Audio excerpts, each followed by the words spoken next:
चलो बताइए क्या सब चल रहा है टॉपिक के स्तर पर। थोड़ा गर्म पानी भी मंगवा दीजिए। ठीक है।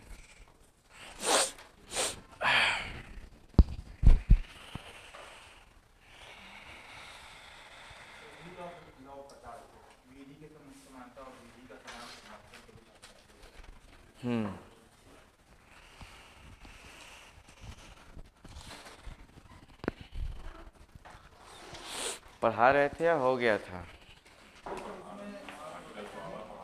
आर्टिकल 14 पढ़ा रहे थे। इतना आवाज़ ठीक है?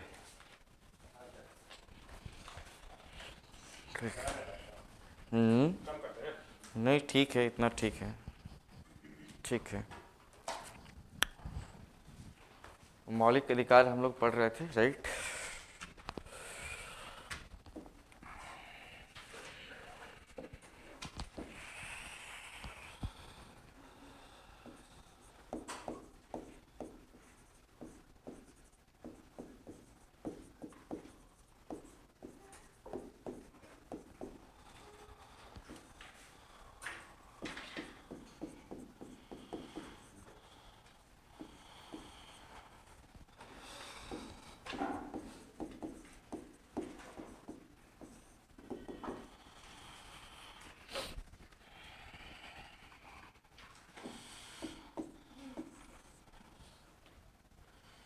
आर्टिकल 14 में कितनी बातें कही गई हैं?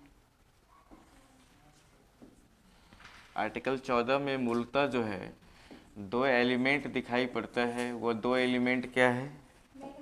यस कभी।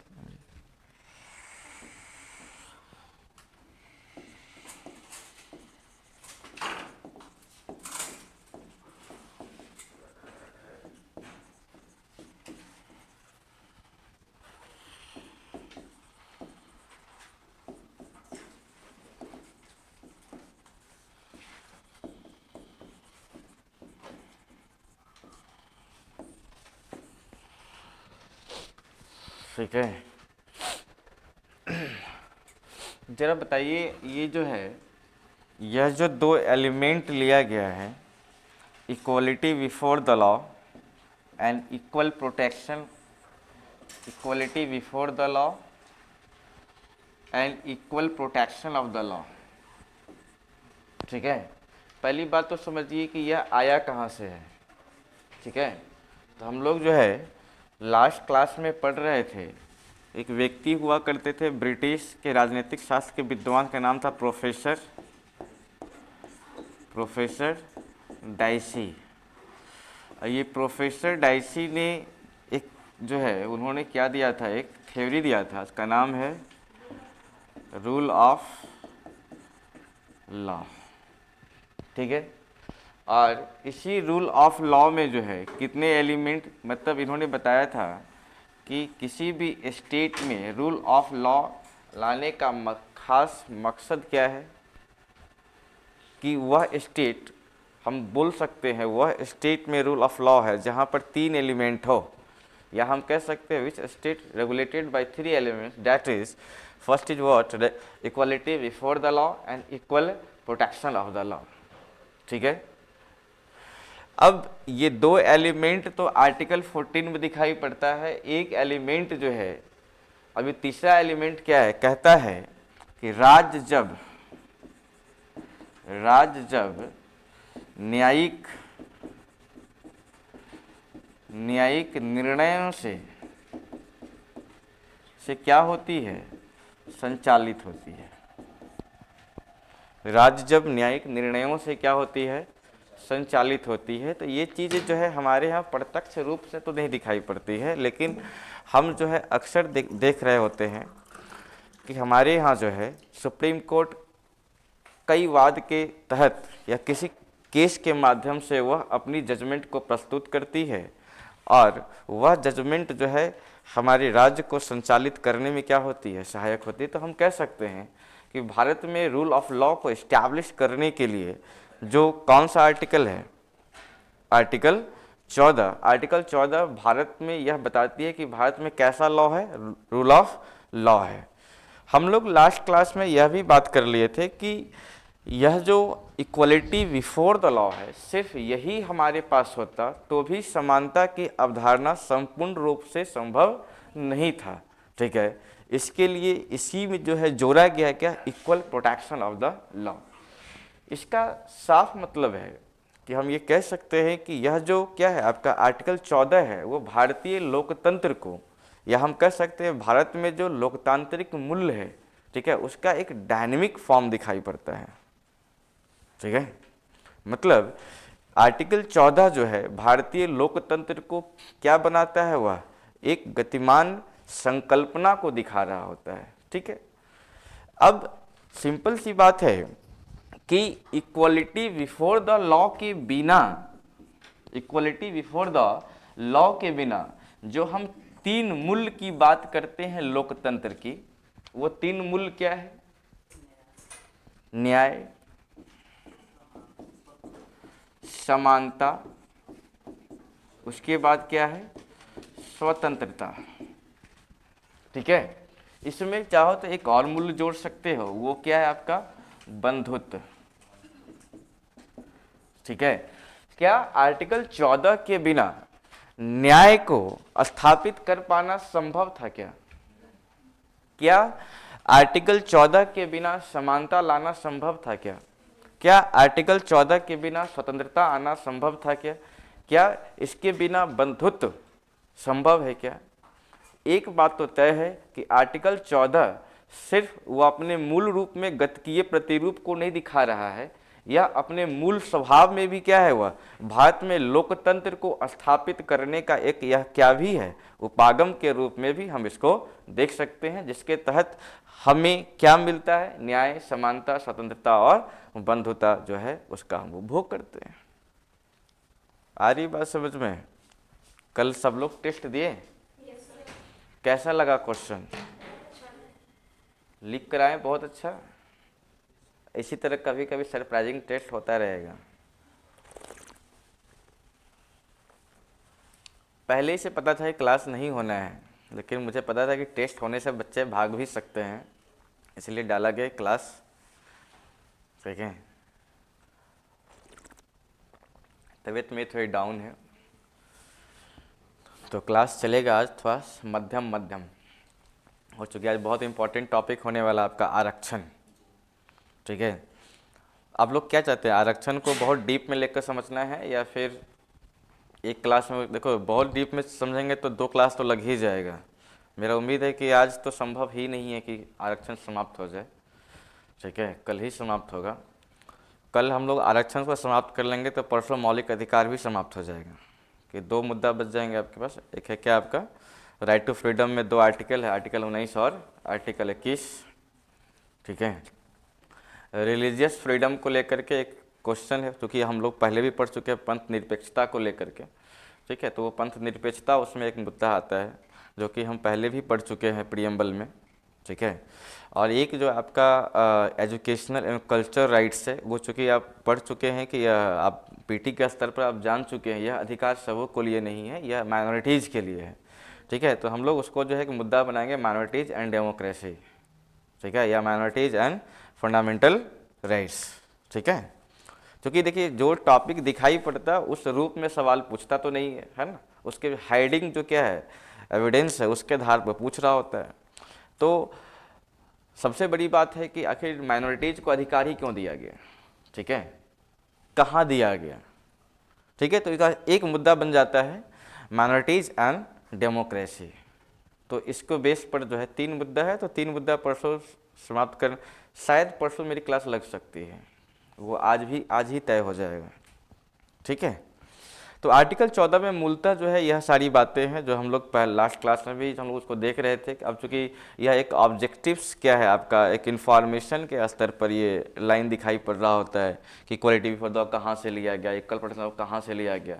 ठीक है, लेकिन हम ये जानते हैं कि आर्टिकल 14 जो है वह एक डायनेमिक स्वरूप को दिखाता है, जो भारत में रूल ऑफ लॉ को इस्टेब्लिश करने में क्या है, एक सहायक बिंदु है। ठीक है, उसके बाद यह जो है रूल ऑफ लॉ क्यों चाहिए, चूँकि ये डेमोक्रेसी के मूल्य को स्थापित करना है। कैसी डेमोक्रेसी मूल्य? तो वही फिर न्याय, समानता, स्वतंत्रता और बंधुत्व को वह स्थापित करने की एक उपागम है। ठीक है, तो हम लोग जब लिखने के क्रम में जो है इसमें सवाल मिलेगा आपको, ठीक है। देखते हैं, अगर आज टॉपिक हम पहले निपट लेंगे आज की जो टॉपिक है, तो हमको इससे रिलेटेड सवाल भी आज देकर भेजेंगे, ठीक है। चल लिखिए तो आरक्षण, चलिए तो heading reservation,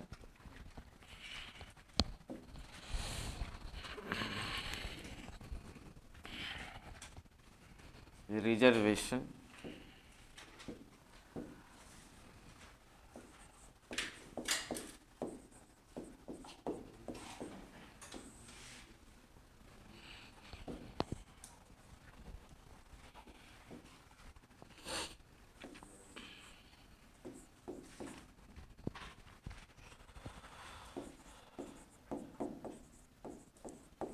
what is reservation, ठीक है।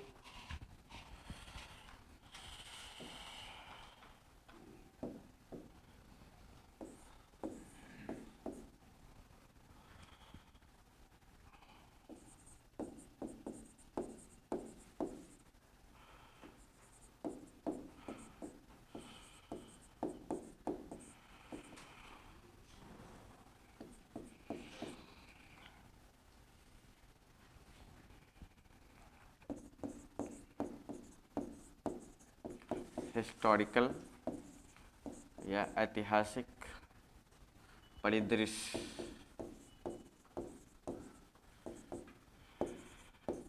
इस संदर्भ में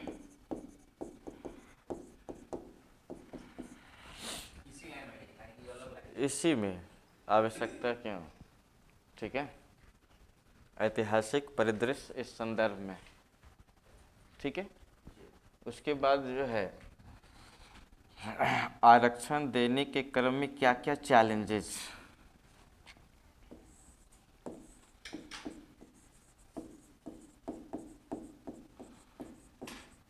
चुनौतियाँ, मतलब चैलेंजेस, चैलेंजेस रिगार्डिंग रिजर्वेशन, ठीक है। उसके बाद है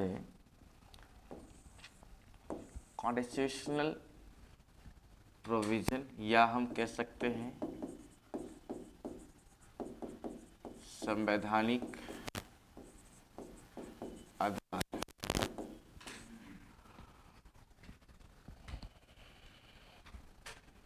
ठीक है।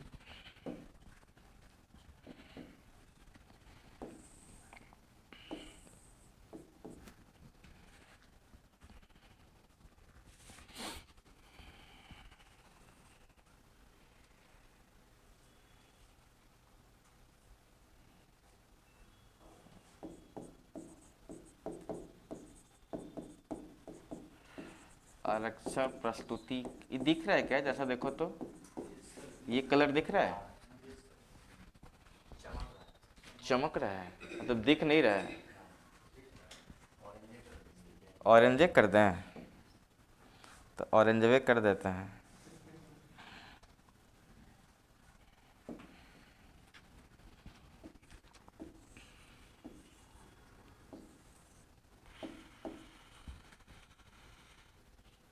इसमें हॉरिजॉन्टल एंड वर्टिकल, मतलब ऊर्ध्वाधर एंड क्या होगा, क्षैतिज, ऊर्ध्वाधर एंड क्षैतिज, मतलब हॉरिजॉन्टल एंड वर्टिकल रिजर्वेशन। उसके बाद जो है संवैधानिक आधार में ही आ जाएगा इसमें सीमा, इंदिरा साहनी हम देखेंगे, इसमें दो केस देख रहे होंगे संवैधानिक आधार में, हम लिख ही डालते हैं।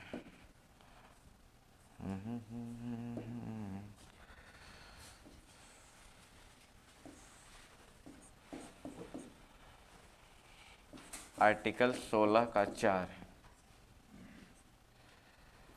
उसके बाद है बालाजीवाद,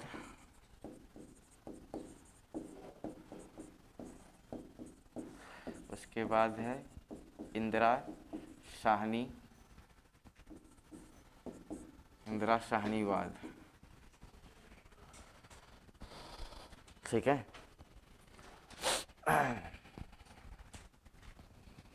उसके बाद है इसमें अन्य मुद्दे।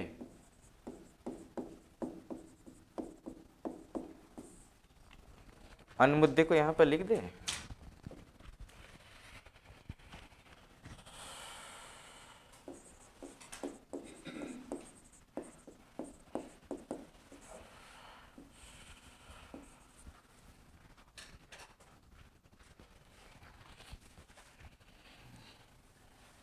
देखो तो बैकलॉग क्या होता है।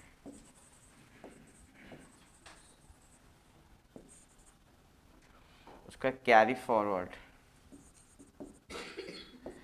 Carry forward. उसके बाद लिखो रिजर्वेशन इन प्रमोशन। क्या होगा? रिजर्वेशन इन प्रमोशन मतलब पदोन्नति, पदोन्नति में आरक्षण। Reservation in promotion. उसके बाद है रिजर्वेशन इन प्राइवेट सेक्टर, मतलब निजी क्षेत्र में, निजी क्षेत्र में आरक्षण।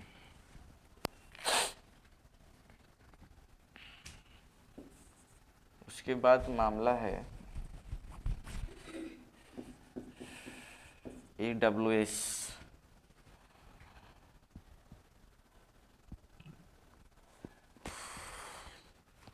5 मुद्दा है, लिखिए इसको थोड़ा फटाफट। बैकलॉग, उसके बाद बैकलॉग के बाद कैरी फॉरवर्ड, बैकलॉग और carry forward.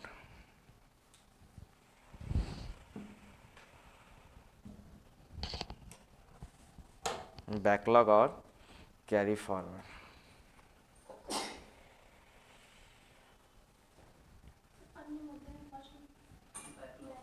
Backlog, carry forward.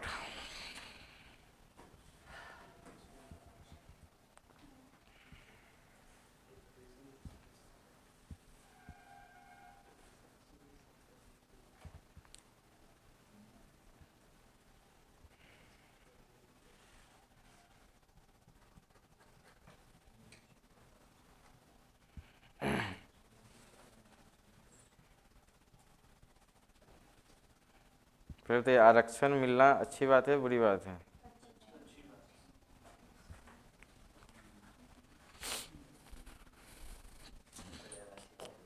किन किन लोगों को आरक्षण नहीं मिलता है?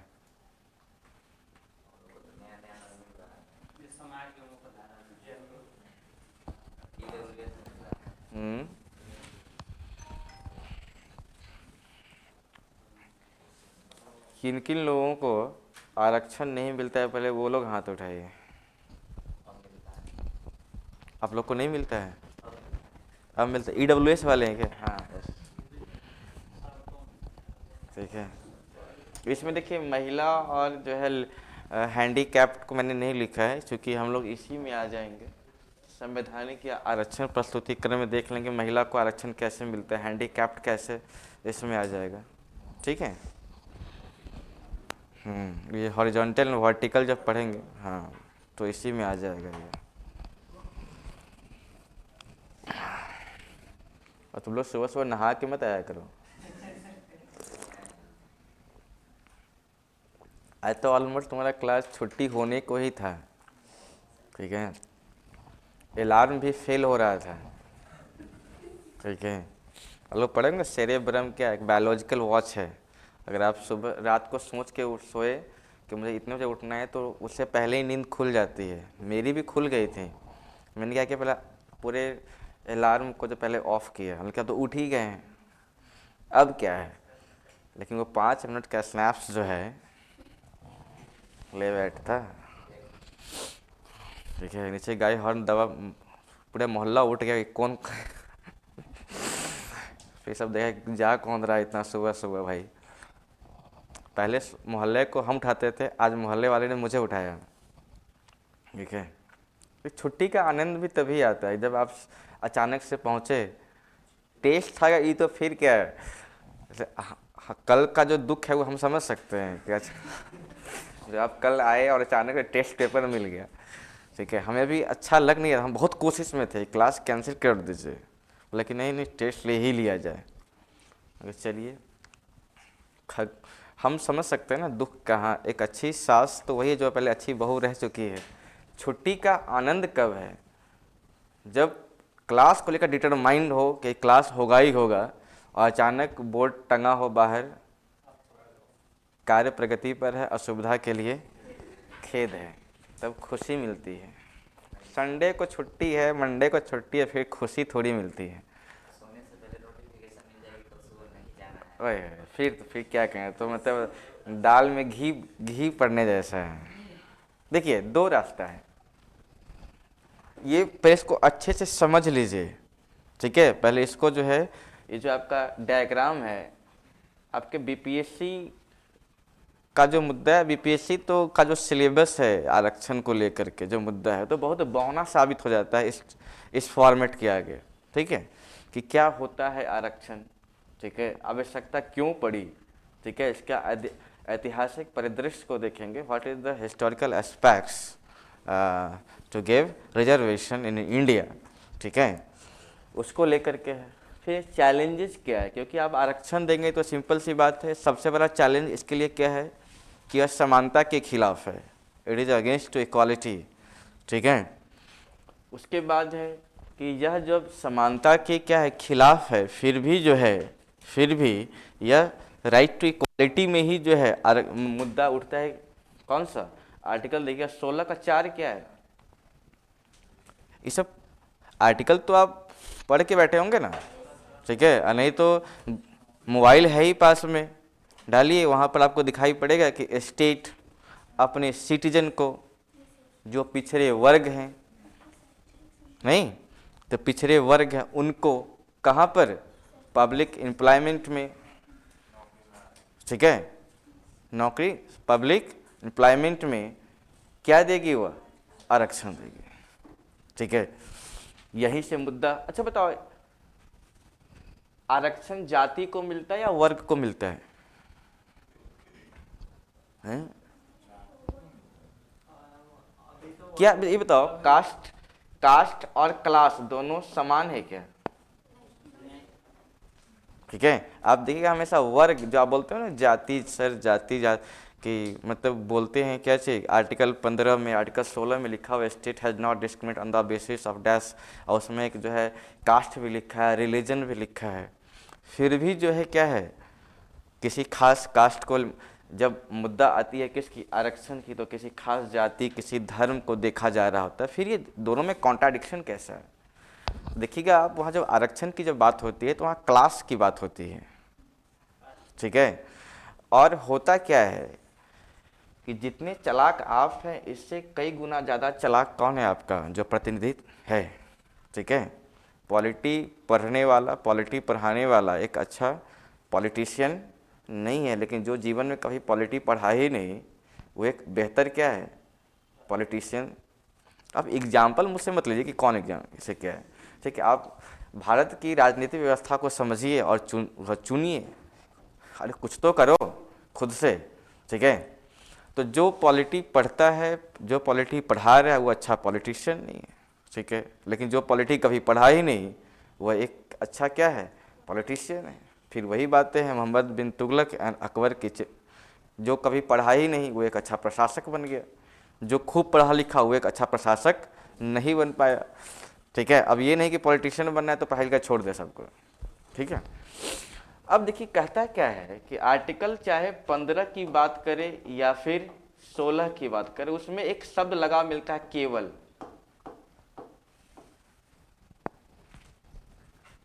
हम आर्टिकल पढ़ने के दौरान कुछ शब्द को इग्नोर कर देते हैं, है ना, लेकिन वो सब शब्द जो है पूरे वाक्य को चेंज कर देता है, पूरे मूल्य को चेंज कर देता है, ठीक है। ऐसे कि मैं अगर कहूँ कि आर्टिकल 15 में जो है 5 आधार बताए गए हैं, कौन कौन, कास्ट,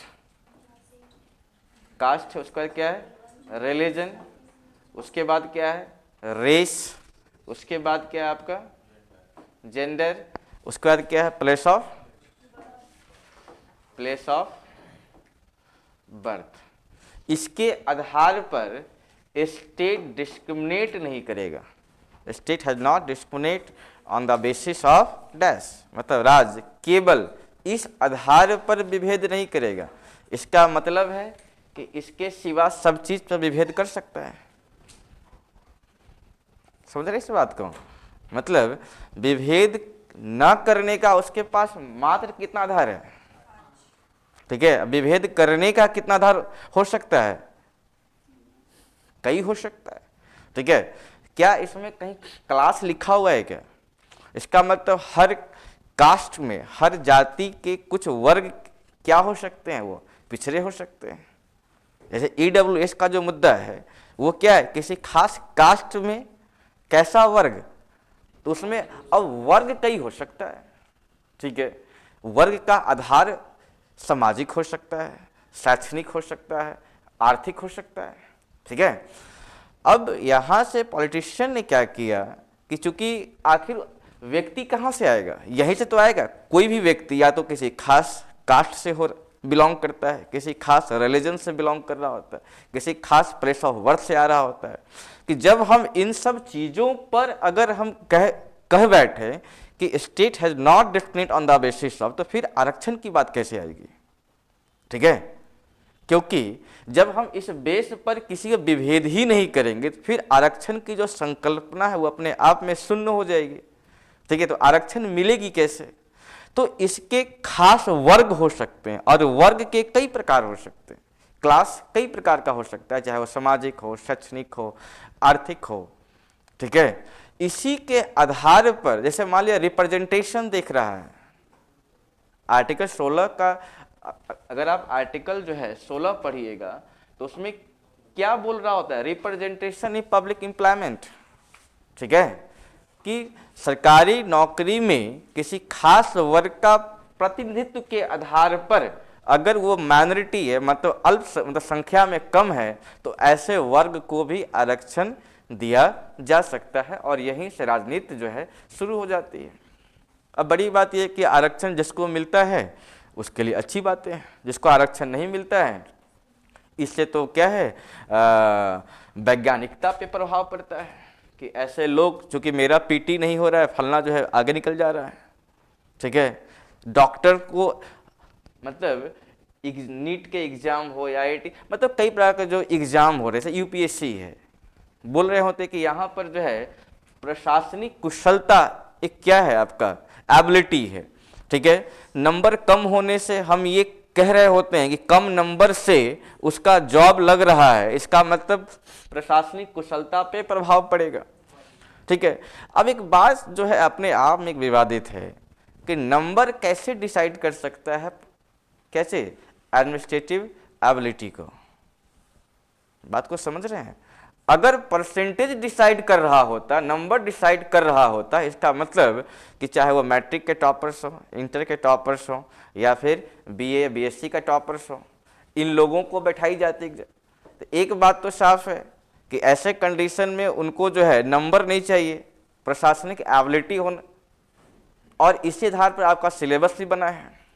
सिलेबस अपने आप में कितना ह्यूज दिखाई पड़ रहा होता है, लेकिन आपको कैसे मेंटेन करना है यहीं पर आपका जो है दिखाई पड़ता है एडमिनिस्ट्रेटिव एबिलिटी को। क्योंकि UPSC का सिलेबस पढ़ना ही अपने आप में क्या है? UPSC का सिलेबस, कुछ लोग ऐसे हैं उम्र निकल गई फिर भी PT तक नसीब नहीं हो रहा है, लेकिन उसी परीक्षा में 21 साल का लड़का, 22 साल का लड़का या लड़की जो है वो क्वालिफाई ही नहीं, टॉपर हो रही है। तो एक बात तो साफ है कि नंबर आपका प्रशासनिक कुशलता को तो नहीं दिखाता है। तो ये सब चीज़ों पर जब आप टांग रहते हैं कि नहीं आरक्षण नहीं होना चाहिए, ठीक है, आरक्षण हमें भी नहीं मिलता है, फिर भी हम इसके क्या हैं? सपोर्टर हैं। क्योंकि देखिए बात ये है, जब दो लाइन दिया जाए, मान लो लाइन A है और लाइन ये A और लाइन है आपका B, ठीक है, ये क्या लगता है वो समान है क्या? ये ठीक है, इसको बराबर करने के लिए या तो यहां से काट दीजिए कट कर दीजिए, ये अपने आप में बराबर हो जाएगा। या फिर इसको क्या कर दीजिए, बढ़ा दीजिए इस लाइन को। तो डायनेमिक कंसेप्ट क्या है, इसको जो आगे बढ़ गया उसको काट कर पीछे कर दें, या फिर जो पीछे रह गया है उसको आगे बढ़ा दिया जाए। काटना, काट करके बराबर करना, ठीक है। गरीबी दूर करने का सबसे अच्छा क्या उदाहरण कि गरीबों को समाप्त कर दो, जैसे कहा हुआ चाइना में, ठीक है, न रहेगा बांस न बजेगी, ठीक है। ये बताओ ये निगेटिव कंसेप्ट या पॉजिटिव कंसेप्ट है, ठीक है। ये बताओ ये कैसे स्टेट को दिखाता है, पुलिस स्टेट या वेलफेयर स्टेट को दिखा रहा होता है? क्या होता है अंतर police state and welfare state? What is the difference between police state and welfare state? नहीं जानते हैं? और पुलिस स्टेट, देखिए दो ही चीज तो है, राज चलती है program and law and order से। प्रोग्राम किसके लिए? जो यहां पर निवास कर रहे हैं। लॉ एंड ऑर्डर भी किसके लिए? जो यहां पर निवास कर रहे हैं।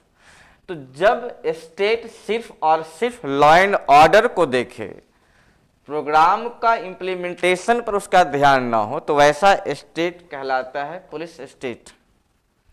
आप उधम मचाइएगा, कूट के रख देगा। आप भूखे हैं, ठीक है, बाहर भूखे नंगे घूम रहे, उसे प्रभाव उस पर पड़ नहीं रहा है, लेकिन आप उस स्टेट में रहेंगे तो आपको law and order. North Korea, बताइए पुलिस स्टेट या वेलफेयर स्टेट है? ठीक है, वहां पर जाकर के क्या आप I want justice, we want justice बोल सकते हैं क्या? ठीक है, क्या प्रेस की स्वतंत्रता वहां पर है? ठीक है, अच्छा बताओ वहां के लोग विश्व के हर, आपको जो है मीडिया मतलब दिखाई, मतलब आप देखिएगा ब्लॉग देखिएगा, हर जगह ब्लॉग दिखाई पड़ सकता है, लेकिन नॉर्थ कोरिया का ब्लॉगिंग, ठीक है, क्या है? डिक्टेटरशिप। पुलिस स्टेट क्या होता है? डिक्टेटरशिप का एक क्या सिनोनिम्स है, ठीक है। सिर्फ लॉ एंड, आपको वहां पे रहना है, लॉ एंड ऑर्डर को मेंटेन रखना है। ये नहीं कि गए रोड पर जो है हनुमान चालीसा पढ़ रहे हैं और वहां बोल रहे हैं क्या रिलीजियस फ्रीडम है मुझे, ऐसा आप नहीं कर सकते, ठीक है। कहा तो जाता है कि उसका जो फूफा वो बोल बैठा है कि अमेरिका पर बम चलाना क्या है, हमारे लिए खतरा हो सकता है, हमारे रक्षा के लिए क्या है, चैलेंज हो सकता है। उसने 100 भूखे कुत्तों के सामने को रख दिया, फूफा को, ठीक है। फिर उसका क्या हाल हो सकता है आप समझ सकते हैं, ठीक है। तो निगेटिव वर्ड से वो बचता है। इसका मतलब साफ बात है कि आपको वहाँ रहना है तो उसका लॉ एंड ऑर्डर मेंटेन रखना है, वेलफेयर। लेकिन वही बात मैं करूँ इंडिया में, इंडिया में कैसा शासन है? यहाँ वेलफेयर स्टेट है, समानता, स्वतंत्रता, बंधुत्व, न्याय की बात बोल रहे होते हैं, ठीक है।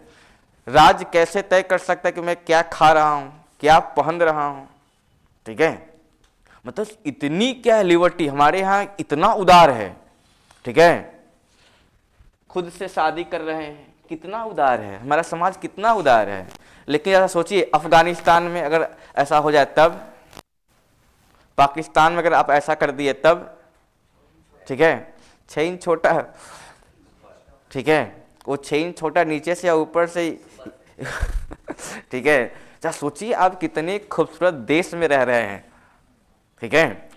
आप देखते हैं अक्सर ये जो है ये फंडा कहाँ चल रहा होता है आपके समाज में, पड़ोसी कि कैसे आगे बढ़ रहा है, इसका टांग खींच दो, ठीक है। तो ये निगेटिव कंसेप्ट है। मेरे का मतलब है जो पीछे रह गए हैं उसको क्या किया जाए, आगे बढ़ाया जाए। अब बड़ा सवाल है कि अब पीछे कैसे रह गए, ठीक है। तो आप इतिहास में पढ़े होंगे वैदिक सिविलाइजेशन, ठीक है। Vedic civilisation has 2 parts, Rigveda and post Veda, ठीक है। समाज सबसे अच्छा, सबसे सुंदर का कहां पर दिखाई पड़ रहा है, ठीक है। लेकिन समस्या शुरू कहां से होने लग गई, ठीक है, मतलब जैसे जैसे भौतिकवाद बढ़ता जा रहा है वैसे वैसे जो है सामाजिक स्तर पर पिछड़ेपन क्या होने लग गया, यहाँ से बढ़ना शुरू हो गया। ठीक है, जो लोग आरक्षण के विरोधी हैं वो लोग कृपया यहाँ पर ध्यान दीजिए कि आप कब से आरक्षण, मतलब 100% जो है आपने आरक्षण लिया है। ठीक है, ये हम मजा लिए। ठीक है, मतलब आप जो है 100% आरक्षण का उपभोग किए हैं, कब से? पोस्ट वेदा पीरियड से। ठीक है, और देखिए जो सबसे शक्तिशाली है पहले उसको बंद किया, सबसे पहले उसको कैद किया जाता है। ठीक है, सबसे शक्तिशाली इस पृथ्वी पर देखा गया, देखो बोलते ना पुरुष तो क्या है, फिजिकल, उसके पास क्या पावर है, पुरुष के पास क्या फिजिकल पावर है। ठीक है, लेकिन फिजिकल पावर को छोड़ दिया जाए तो बाकी जितना भी पावर है वो सब का सब पावर कहां पर दिखाई पड़ता है? महिलाओं में। ठीक है, आप किसी समस्या से घबरा सकते हैं, आपकी मां नहीं कर पाती है। परिवार निर्माण में उसकी क्या भूमिका है? आपको लगता है कि घर में रह करके वो क्या ही करती है, तो 5 दिन जो है वो काम करके देखिए जो आपकी मां करती है। ठीक है, फिर समझ में आएगा महिलाओं का क्या ताकत है। ठीक है, उस घर में कितने वैरायटीज के लोग रहते हैं, चाहे उनकी सास के स्तर पर, चाहे उनकी ननद के स्तर पर, ठीक है, चाहे पड़ोसी के स्तर पर, वो सबको हैंडल करती है। आपको 5 दिन छोड़ दिया जाए तो आप 5 दिन में नर्वस हो जाएंगे। ठीक है, कुछ बैल्स 5 बजे उठते हैं, कुछ पीस 9 बजे उठते हैं, उन सबको टाइम पे नाश्ता, खाना, जगाना भी। ठीक है, तो सबसे पहले कैद किया गया किसको? महिलाओं को। ठीक है, आप देखिए प्रशासन में महिलाएं दिखती ही कहां है। ठीक है, थोड़ा बहुत दिखा कब? इल्तुतमिश की बेटी बनी रजिया सुल्तान, लेकिन गुंडों में फंस गई वो पीटी गई। बात तो यही हुआ था ना, जब वो गई कहां पर? भटिंडा। ठीक है, भटिंडा से लौटने के क्रम में उनका हत्या कर दिया गया। इन्फॉर्मेशन का तो आप लोग खूब पॉइंट्स है आपके पास, बस जो रिलेट करना है। ठीक है, हमारे समाज से कैसे रिलेट करना है। या सोचिए उस समय भी एक महिला बनी, उसके भाई के पेट में ही दर्द शुरू हो गया, भाई के स्तर पर। ठीक है, देखिए स्वाभाविक सी बात है, आप घर से क्लासरूम तक आते हैं, ठीक है, तो आप अपने फैमिली से लड़ते हैं, लेकिन जो महिलाएं आ रही होती वो फैमिली के साथ साथ वो हमारे समाज से भी लड़ती हैं। बात को समझिएगा, तो महिलाएं इसलिए भी क्या ताकतवर है। ठीक है, जो समस्याओं से जितना लड़ेगा ताकत उसके पास उतना ही आएगा। ठीक है, जो हमेशा एसी में रहा वो धूप को झेल ही नहीं सकता है। ठीक है, इसलिए महिलाओं के पास काफ़ी चैलेंजेस हैं। ठीक है, आप तो बस घर में, उनके पास एक यह भी बैरिकेडिंग है कि एक खास उम्र तक पढ़ाई का बैरिकेडिंग है। ठीक है, मेरे पास लगभग 40-50% ऐसे स्टूडेंट आते हैं कि सर उम्र जा रहा है, बाबूजी शादी के लिए अब प्रेशर कर रहे हैं। सोचिए ऐसे कंडीशन में पढ़ाई, खुद को बनाए रखना ऐसे कंडीशन में बहुत बड़ी चैलेंजेस है। ठीक है, तो हमारे समाज में पिछड़ेपन की अगर हालातें देखें तो आज से नहीं, लगभग पोस्ट वेदा पीरियड से जो है कुछ क्लास क्या रह गए, वो पीछे रह गए। क्लास क्या था? तो आप वही जो पढ़ रखे थे ऋग वेदा के किस मंडल में दिखाई पड़ता है? 10वें मंडल में। कौन सा सिस्टम? वर्णा सिस्टम। ठीक है, जो अपर क्लास, जो क्या ब्राह्मण, क्षत्रिय, तो वैश्य एवं शूद्र के स्तर पर जो थे ये पीछे ही रह गए। ठीक है, आगे चल करके आप देखिएगा बुद्धिज्म आएगा, बुद्धिज्म, जैनिज्म। ठीक है, उसके बाद पुनः गुप्ता पीरियड में जो है ब्राह्मण धर्म, और ब्राह्मण धर्म जैसे ही राइज करेगा वैसे ही पुनः नीचे वाला क्या हो जाएगा वह। ठीक है, उसी के जस्ट बाद जो है इन्वेजन शुरू हो जाएगा। ठीक है, मुस्लिम इन्वेजन, अरब इन्वेजन, तुर्किश इन्वेजन। ठीक है, यहाँ पर जो है मुस्लिम डायनेस्टी स्टैब्लिश कर गया, चाहे वो दिल्ली सल्तनत के स्तर पर हो या फिर मुगल्स। ठीक है, तो इनकी एक धार्मिक मान्यताएं हैं, इस धार्मिक मान्यताओं के अनुसार भी जो क्या है कुछ क्लास जो वो पीछे रह गए। ठीक है, आज भी जो है मुस्लिमों में महिलाएं तो सोचिए ना कि 3 तलाक बोल देने मात्र से उसकी पूरी जीवन, एक बैल जो है 4 वाइफ रख सकता है, लेकिन एक है 7।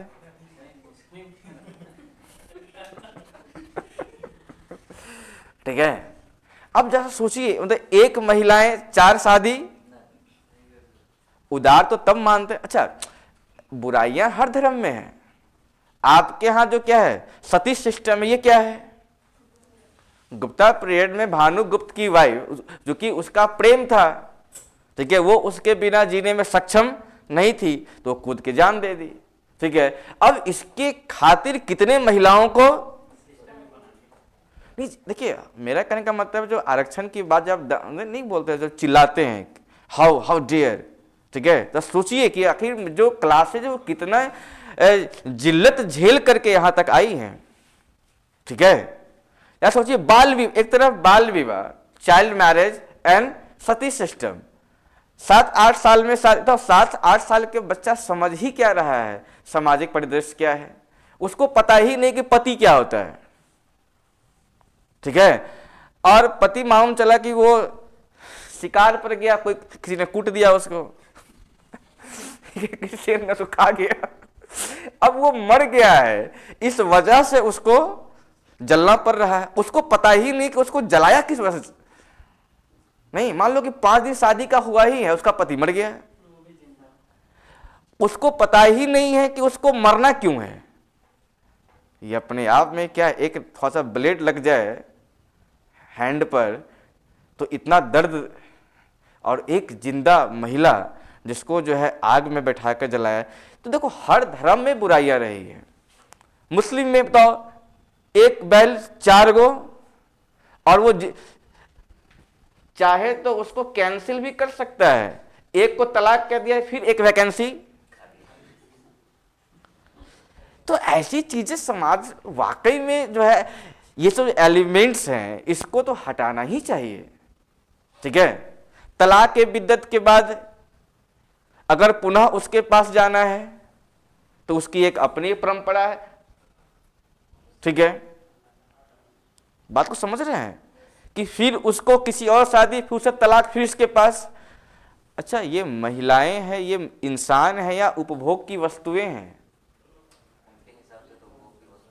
ठीक है, ये जो महिलाएं जिंदा जल रही थी, ये बताओ ये इंसान है या उपभोग की वस्तुएं? मतलब महिलाओं को तो आप एक उपभोग की वस्तु बना रखे हैं, हमारा समाज बना रखा है। ठीक है, ये कितनी क्या है। ठीक है, आप ये तो छोड़िए, आज से 100 साल पहले तक, आज से 100 साल पहले तक एक केरल में जो है एक प्रथा समाप्त हुआ 1924 में।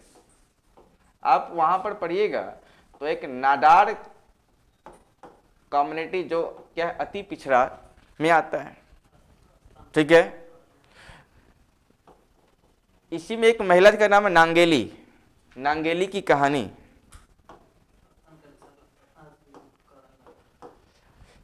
केरल के स्तर पर जो है टैक्स लगता था, मेल के स्तर पर और फीमेल के स्तर पर। ठीक है, इसमें जो टैक्स था मेल के स्तर को हेड टैक्स कहते थे। हेड टैक्स का मतलब, अगर आप, ठीक है, हाँ, अगर आप उसके शिष्ट मतलब बड़े जो क्या है आपके समाज में जो उच्च मतलब स्वर्ण जाति हैं, उसके सामने आप पहन क्या चीज, पगड़ी आप नहीं लगा सकते, आप खड़े मतलब क्या चीज, आप जो है उसके सामने सीने तान के खड़े नहीं हो सकते। जो महिलाएं हैं जो क्या बैकवर्ड क्लास के, वो ऊपर के कपड़े नहीं पहन सकते हैं, जिसको भी पहनना उसको टैक्स भरना, इसको ब्रेस्ट टैक्स बोलते थे। इसी में एक महिला का नाम क्या, नांगेली। ठीक है, अब ये नांगेली ने इसको लेकर के आवाज उठाया, और बदले में ऐसा हुआ जब स्वर्ण जाति के लोग जब इस पर क्या हुए, हावी हुए, तो इन्होंने गुस्से में आकर के स्तन ही काट करके रख दिए, और उसका ब्लड गिरने की वजह से उसका डेथ हो गया। कहानी है, मतलब यूट्यूब पर देखिए तो कहानी मिलेगा आपको, नांगेली की कहानी। अब ज्यादा सोचिए, इसी मतलब इसके मर जाने के बाद ही जो है 1924 में यहाँ का राजा जो है ऐसे, और चूंकि इस समय हो भी क्या रहा था कि इंडिया में ईसाईकरण हो रहा था। अब लोग जो है हिंदुत्व मतलब हिंदू धर्म से जो है आदमी शिफ्ट कर रहे थे किस ओर, क्योंकि उस धर्म में आने के कारण उस धर्म का लिबास हमें पहनना पड़ेगा जिससे मेरी इज्जत बच सकती है। ठीक है, तो इस कंडीशन से भी एक तरफ ईसाईकरण और एक तरफ नांगेली का ये त्याग, इसी क्रम में आकर के 1924 में जो है यहाँ का जो शासक था, जो था क्या राजा, उन्होंने ऐसे टैक्स पर क्या कर दिया, वो बैन लगाया। तो सिर्फ हमारे यहाँ एक कहानी नहीं है, कई कहानियां हैं। अंबेडकर की कहानी देख लीजिए। आखिर जब आजादी की लड़ाइयां लड़ी जा रही थी तो अंबेडकर आजादी आजादी नहीं, वह पिछड़ा, अति पिछड़ा, पिछड़ा और अति पिछड़ा की वह आवाज उठा रहे थे। कुछ लोग जो कहानी सुनकर बहुत नींद, लोरी सुनाया नहीं जा रहा है, जो लोग मस्त जो है लोरी की आड़ में आकर के कुछ लोग सो रहे हैं। देखिए, किसी का हॉलिस्टिक नॉलेज होना, ठीक है। आरक्षण को क्या हमारे लिए भी बहुत आसान है, बालाजीवाद आएंगे पढ़ा के निकाल देंगे, इंदिरा साहनी आकर निकाल देंगे, आरक्षण समाप्त हो जाएगा। लेकिन आरक्षण के पीछे, चूंकि आरक्षण ये सवाल तो आपसे पूछ नहीं रहा है, वहाँ पर सामाजिक मुद्दे उठेंगे, तो सामाजिक मुद्दे एक होंगे और भी, या फिर आने वाले समय में और भी चैलेंज आ सकते हैं। तो आप पहले इसके पीछे बैकग्राउंड तो समझिए, ठीक है।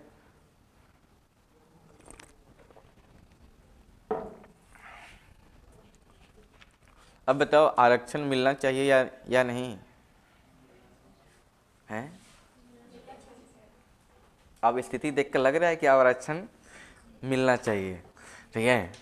जो लोग बोलते हैं कि नहीं आरक्षण नहीं मिलना चाहिए, तो हमारे पास ये सब कुछ क्या होते हैं, साक्ष्य हैं, जिसको दिखा करके। अब एक जो क्या है व्यक्ति, अगर जागरूक व्यक्ति है, वो ये सब कहानी सुन करके पढ़ कर जो अवेयर है, ठीक है, वो तो समझ ही सकता है भाई कि ऐसे लोगों को विशेष आरक्षण या विशेष सुविधा तो दी ही जानी चाहिए।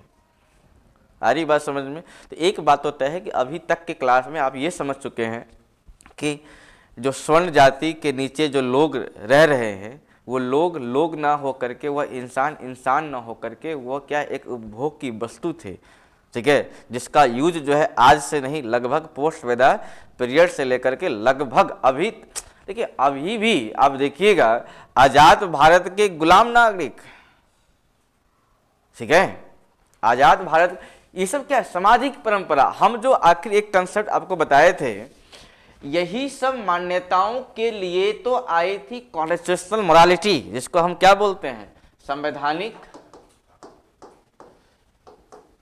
संवैधानिक नैतिकता।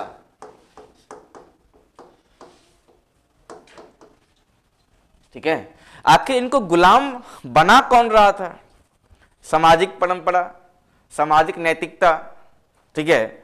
अब महिलाओं को कहा जा रहा है कि तुम्हें यहां से चलना है तो सर झुका के निकलना है, कोचिंग में जाए के बाद फिर सर झुका के, काहे, व्हाट नॉनसेंस। ये अपने आप में भी विडंबना है या नहीं? तो ये सामाजिक परंपरा जो है उसको बांध रखा है, ठीक है। इसी से बचाने के लिए क्या आया है, article 21, right to life with liberty. अब महिलाएं भी चल सकती हैं रोड पर, सर झुका के नहीं, नज़र झुका के नहीं, नज़र मिला के चल सकती हैं, ठीक है। तो सामाजिक परंपरा, सामाजिक नैतिकता छोटी पड़ जाएंगी संवैधानिक नैतिकता के आगे, ठीक है। अब महिलाएं भी जींस पहन के घूम सकती हैं पुरुषों की तरह, क्यों? आर्टिकल 21 जो आपको लिबर्टी प्रदान करती है, ठीक है। अब सास भी बहुओं को अब ताना नहीं दे सकती हैं ठीक है। अब सास को पता ही नहीं है कि बहू को, जो कि पहले बहू भी पढ़कर नहीं जाती थी, ठीक है, right to life with liberty. Teacher भी पढ़ाया क्या, right to life, right to life, right to life, भाई उसमें लिबर्टी है। और घर में अगर सास ताना दे कि तुम्हारा भाई ऐसा, तुम्हारा बाप ऐसा, तुम्हारा माई ऐसा है, बताओ इससे बहू की गरिमा है या समाप्त हो रही है? ठीक है, इसका तो साफ मतलब है कि उस बहू के खिलाफ केस, सॉरी उस सास के खिलाफ केस घरेलू हिंसा हो सकता है ना। डॉरी तो बहुत पीछे रह गया वो, ठीक है। इस सब टाइप का जो है समस्या हमारे समाज में आज भी क्या है, व्याप्त है, जो महिलाओं को आगे बढ़ने से रोक रही है। इसका मतलब महिलाओं को विशेष आरक्षण दी जानी चाहिए। आगे हम लोग पढ़ेंगे कि आखिर जो महिलाओं को आरक्षण देने की जो पद्धति है, यह भी अपने आप में क्या है। अब महिलाएं ये तो यहाँ तक तो समझ गई हैं कि आरक्षण मिलना है, हमें मिला हुआ है, लेकिन महिलाएं जिस दिन इस बात पर भी या ये चीज़ समझने लग जाएंगी कि जो आरक्षण मिला ठीक है, लेकिन आरक्षण मिलने की जो पद्धति है वो भी अपने आप में क्या है, वहाँ भी क्वेश्चन मार्क है। क्योंकि उनको अपने ही वर्ग में मिल रहा है क्या आरक्षण। जैसे मान लो कि SC ST का मान लो कितना है, दोनों मिलाकर के 22.5 है, तो 15 और 7.5। तो SC की अगर मान लो महिलाएं, अगर मान लो कोई वैकेंसी है 15 सीट, 100 सीट है, तो 100 सीट में कितनी सीटें, 15 सीटें SC के लिए मान लीजिए। अब इसमें कहता है क्या चीज कि 15 सीट ही भरना है, चाहे वो मेल हो या फिर फीमेल हो, ठीक है। मतलब फीमेल अपने ही क्लास का सीट खा सकती है, ठीक है। इसका मतलब यहां पर महिलाएं का मान लीजिए ये 10 और 15 का रेशियो बांट लीजिए, ठीक है। अगर 15 का 15 जेंट्स अगर शामिल हो गया है, तो SC से 5 जेंट्स को हटा करके यह जो 5 महिलाएं हैं इसको यहां पर भरा जाता है। इसका मतलब महिलाएं अपने ही क्लास का सीट खा सकती है, बाकियों का, ठीक है। हमारा मानना है तो क्या चाहिए, महिलाओं को एक अलग वर्ग ही बना करके जो है, जिस पर SC ST OBC है, इनको इस रास्ते से जो है एंट्री मिलना चाहिए। समय लगेगा, लेकिन आने वाला समय में ऐसा हो सकता है, ठीक है। हमें तो अभी पढ़ना है कि आरक्षण मिलना चाहिए या नहीं। अभी तक हम लोग ये चीज़ यहाँ तक आ चुके हैं कि आरक्षण मिलना चाहिए, ठीक है। अब इसका जो सबसे बड़ा चैलेंज है, वो सबसे बड़ा चैलेंज है जाति व, चाहो तो आप हेडिंग भी डाल सकते हो यहाँ पर,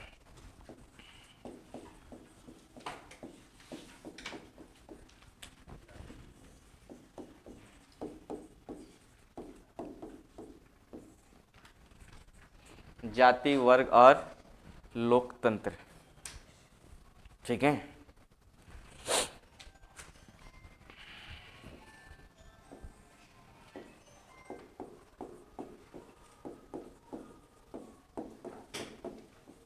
ये बताओ लोकतंत्र का मूल्य क्या है?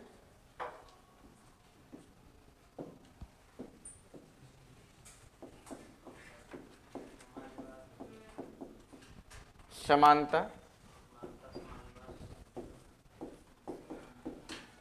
स्वतंत्रता और क्या था जी, न्याय और बंधुता या बंधुत्व। अगर बताओ कास्टिज्म, क्या कास्टिज्म में समानता आ सकती है? कास्टिज्म में समानता आ सकती है? क्या कास्टिज्म लाने से क्या स्वतंत्रता मिल सकती है? क्या कास्टिज्म आने से न्याय मिल सकता है? कास्टिज्म का मतलब क्या है? किसी खास जातियों की प्रभुत्व, ठीक है। तो जब किसी खास जाति का प्रभुत्व होगा तो उस जाति का पहचान का क्या होगा, अपना एक प्रभुत्व होगा, उसके सिवा। इसका मतलब हमारे समाज में क्या फैल सकती है? असमानता। फिर क्या स्वतंत्रता रह पाएगी क्या? क्या फिर हमारे यहाँ बंधुत्व स्थापित हो पाएगा क्या? ठीक है। क्या इससे न्याय मिल सकता है क्या? बात को समझिएगा, ठीक है। तो क्या लोकतंत्र को आगे बढ़ाने के लिए कास्टिज्म को आगे लाना चाहिए?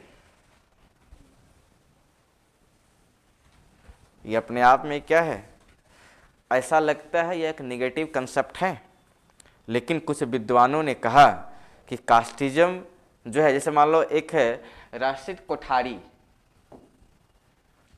किसी का पॉलिटिकल साइंस रहा है बीए वगैरह, आप लोग नहीं किए हैं, ठीक है। तो कोठारी भाई का जो है यहाँ पर पढ़ना पड़ता है, कास्टिज्म एंड डेमोक्रेसी का जो मॉडल है, उस मॉडल में जो है माइरन, एक व्यक्ति है माइरन कुरियन, ठीक है, और एक है राशिद कोठारी, ठीक है। राशिद कोठारी, एक है आपका सुब्रमण्यम स्वामी। सुब्रमण्यम स्वामी तो कहा जाति जो है लोकतंत्र के लिए कैंसर के समान है, ठीक है। राशिद कोठारी तो एक किताब लिखते हैं, क्या नाम है उस बुक का, पॉलिटिक्स इन इंडिया, ठीक है, पॉलिटिक्स इन इंडिया। उसमें उन्होंने लिखा है कास्टिज्म को लेकर के कि भारत की लोकतंत्र जब से लोकतंत्र आया तब से जातीयता या जातियों की राजनीति शुरू हुई है। ये मेरा शब्द नहीं है, कोठारी भाई का शब्द है, क्योंकि उसका मानना था कि लोकतंत्र से पहले भी हमारे यहाँ उसी जाति के लोग रह रहे थे जहां पर सामाजिक समन्वय स्थापित थी। लेकिन जब से यह लोकतंत्र स्थापित हुआ, ये लोकतंत्र के स्थापना होने से जो है कास्टिज्म का पॉलिटिक्स यहां पर शुरू हो गया, ठीक है। माइरन कुरियन तो यहां तक बोलते हैं कि लोकतंत्र को अधिक लोकतंत्र बनाने में सहायक है क्या चीज, कास्टिज्म, ठीक है। कैसे, तो सिंपल सी बात, ये जो दोनों लाइन है कि लोकतंत्र के आने से जातियों की राजनीति शुरू हुई।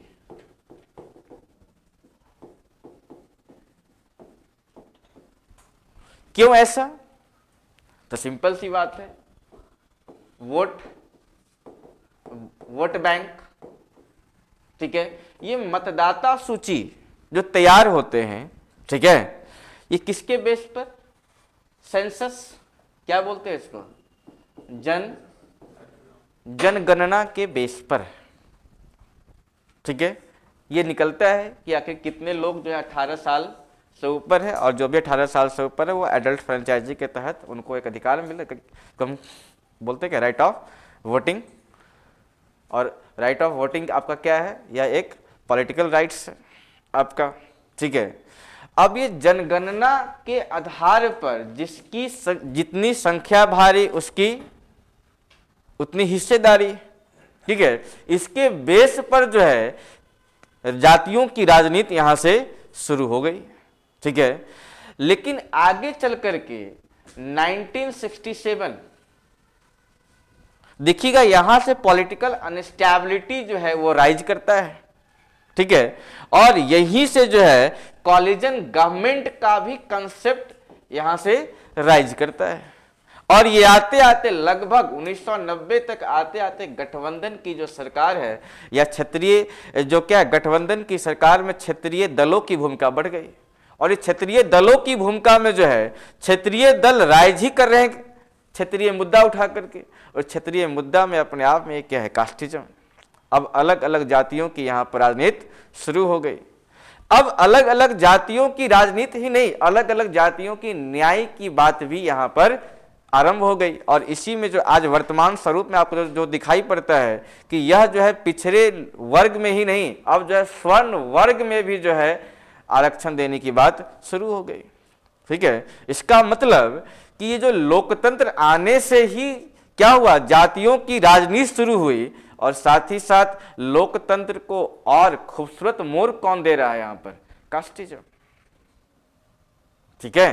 तो जातियों की राजनीति भले ही अपने स्वरूप में निगेटिव पड़ती है, लेकिन लोकतंत्र को खूबसूरत बनाने में आरक्षण की क्या है, बहुत बड़ी भूमिका दिखाई पड़ती है, ठीक है।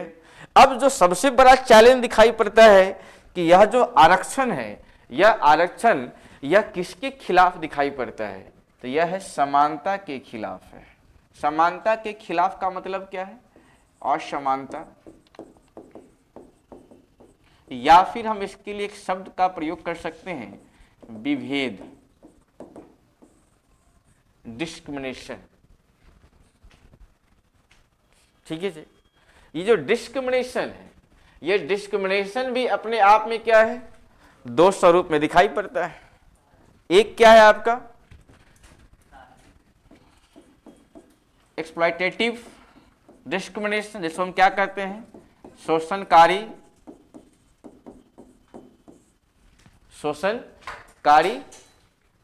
विभेद, और एक क्या है प्रोटेक्टिव डिस्क्रिमिनेशन, मतलब संरक्षणकारी विभेद। ठीक है, सिंपल सी बात है। हम जो अभी तक पढ़ते आ रहे हैं कि आखिर विशेष सुविधा की जो बात हो रही है कैसे लोगों के लिए,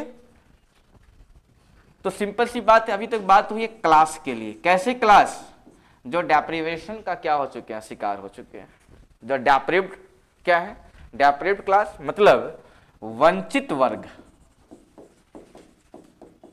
ठीक है, अब यह वंचित वर्ग को लोकतंत्र की धारा में लाने के लिए तो सिंपल सी बात है, क्या करना होगा, सोशल जस्टिस, सामाजिक न्याय की रास्ते से चल करके ही जो है इनको क्या, कहां पर, समाज की धारा में, लोकतंत्र की धारा में शामिल किया जा सकता है। ठीक है, और सोशल जस्टिस को एस्टैब्लिश करने का भी दो रास्ता है, एक है अफर्मेशन और एक है आपका reservation. Affirmation and reservation. Affirmation का मतलब क्या होता है, वरीयता देना। ठीक है, वरीयता देने का क्या मतलब हो सकता है, ये वरीयता देना और आरक्षण, क्या ये दोनों एक ही शब्द है? जैसे मान लो वरीयता को लेकर के आप देखते रहते हैं कि आप मान लिया किसी खास व्यक्ति को जो है 65 नंबर आ रहा है। ठीक है, ये 65 नंबर पाने वाला एससी का भी है, ओबीसी है, उसके बाद हम कहते हैं ओवर या सॉरी यूआर अनरिजर्व्ड। ठीक है, 3 बंदा है जिसको 65 नंबर आया है। ठीक है, अब यहां से किसको आगे, मतलब आना कोई एक है। ठीक है, तो यहां पर हम क्या करते हैं, जो सबसे डेप्रिव्ड लोग होते हैं हम उसको यहां से उठा लेते हैं। तो यह जो आपका क्या है प्रोसेस है, यह प्रोसेस से भी सोशल जस्टिस आ सकता है, लेकिन यह जो आपका रास्ता है यह सोशल जस्टिस का कैसा रास्ता है, अफर्मेशन का रास्ता है। ठीक है, यहां पर कोटा फिक्स नहीं है। ठीक है, लेकिन जो दूसरा रास्ता है वो आपका क्या है, आरक्षण, जिसमें मैंने क्या किया है, कोटा ही फिक्स कर दिया है। जैसे मान लो EWS कितना % है, ये अपने आप में क्या है, कोटा है। ठीक है, SC ST कितना %, 22.5%, ये अपने आप में क्या है, कोटा है। OBC 27%, ये अपने आप में क्या है, कोटा है। तो ये रास्ता आपका क्या है, आरक्षण का है। ठीक है, जब हम प्रायोरिटी देने की बात करते हैं, ठीक है, it is a way of affirmation towards social justice. ठीक है, लेकिन जब हम बात करते हैं किसका, कोटा फिक्स करने का, तो यह भी रास्ता है कहां तक पहुंचने का, सोशल जस्टिस तक, लेकिन यह रास्ता कहलाता है आरक्षण। ठीक है, एक बात तो साफ है कि आरक्षण की जब बात होती है तो यह शोषणकारी आरक्षण नहीं, यह आपका क्या है, संरक्षणकारी। इसका मतलब आरक्षण जो है यह भले ही अपने स्वरूप में एक विभेद का स्वरूप लिए बैठा है। ठीक है, रिजर्वेशन क्या है, यह एक डिस्क्रिमिनेशन का स्वरूप है, लेकिन यह कैसा डिस्क्रिमिनेशन है, प्रोटेक्टिव डिस्क्रिमिनेशन का एक उदाहरण है। ठीक है, उसके बाद यह जो आरक्षण है, यह आरक्षण किसका पर्याय है, यह सोशल जस्टिस का पर्याय है। ठीक है, घबराइए नहीं, हम इस पर नोट्स पे आपको लिखवा देंगे। अभी बस है विषय वस्तु को समझ, मतलब उसके इसको लेकर के समझ विकसित करना है। ठीक है, तो आरक्षण और कुछ नहीं, आरक्षण क्या है, सामाजिक न्याय का एक रास्ता है। ठीक है, आरक्षण और कुछ नहीं, वंचन लोगों को या वंचन वर्ग को समाज की न्यायिक धारा में लाने का एक उपागम है। ठीक है, आरक्षण और कुछ नहीं, वह विभेद का स्वरूप लिए बैठा है, लेकिन यह कैसा विभेदकारी है? यह संरक्षणकारी विभेद का स्वरूप लिए बैठा है। ठीक है, ये तो आपका क्या, यह एक थ्योरी है। अभी तक आपने क्या पढ़ा? हिस्टोरिकल बैकग्राउंड मिलना चाहिए या नहीं मिलना चाहिए। फिर मैंने बात किया इसका रास्ता क्या होना चाहिए। अभी तक की क्लास में मैंने क्या किया है कि आरक्षण मिलना चाहिए या नहीं, कैसे लोगों को आरक्षण मिलना चाहिए। ठीक है, फिर आरक्षण क्या होता है। ठीक है, सोशल जस्टिस के लिए आरक्षण क्या है, आवश्यक है। ठीक है, लेकिन अभी तक जो बात यह क्या कि संवैधानिक प्रोविजन क्या है इसका। आखिर जो डेप्रिव्ड क्लास है, ठीक है, ये डेप्रिव्ड क्लास की चर्चा जो है, जब तक, सिंपल सी बात है, मेरा देश चलता है कॉन्स्टिट्यूशन से। ठीक है, तो जब तक कॉन्स्टिट्यूशन में इसका प्रोविजन नहीं होगा तब तक हम सोशल जस्टिस को भारत के स्तर पर स्थापित करना अपने आप में क्या है, एक चैलेंज भरी चुनौती, मतलब क्या, यह एक रास्ता है। ठीक है, तो इसको मतलब संवैधानिक प्रोविजन क्या है, तो इसके लिए एक रास्ता बनाया गया, वो है आर्टिकल 16 का, सॉरी 16 का 4 अनुच्छेद 16 क्लॉज 4, याद है सबको? अभी तक पहले ये ढूंढे कि देना किसको है, पहले नहीं ना, वहां से ना 5 के बाद क्या क्या व्याख्या और आगे बढ़ जाता है, 5-6 तक आते हैं कौन कौन लेगा, तो उसमें EWS शामिल हो जाएगा उसमें। ठीक है, अब देखिए 16 के 4 को आप कई भागों में बांट कर पढ़ सकते हैं।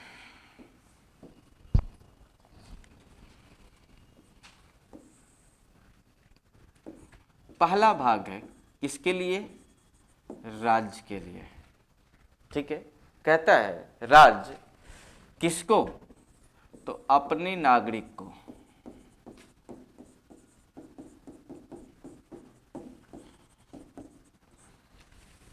अपने नागरिक को। ये तो नागरिक का मतलब क्या है, सिर्फ भारतीयों के लिए।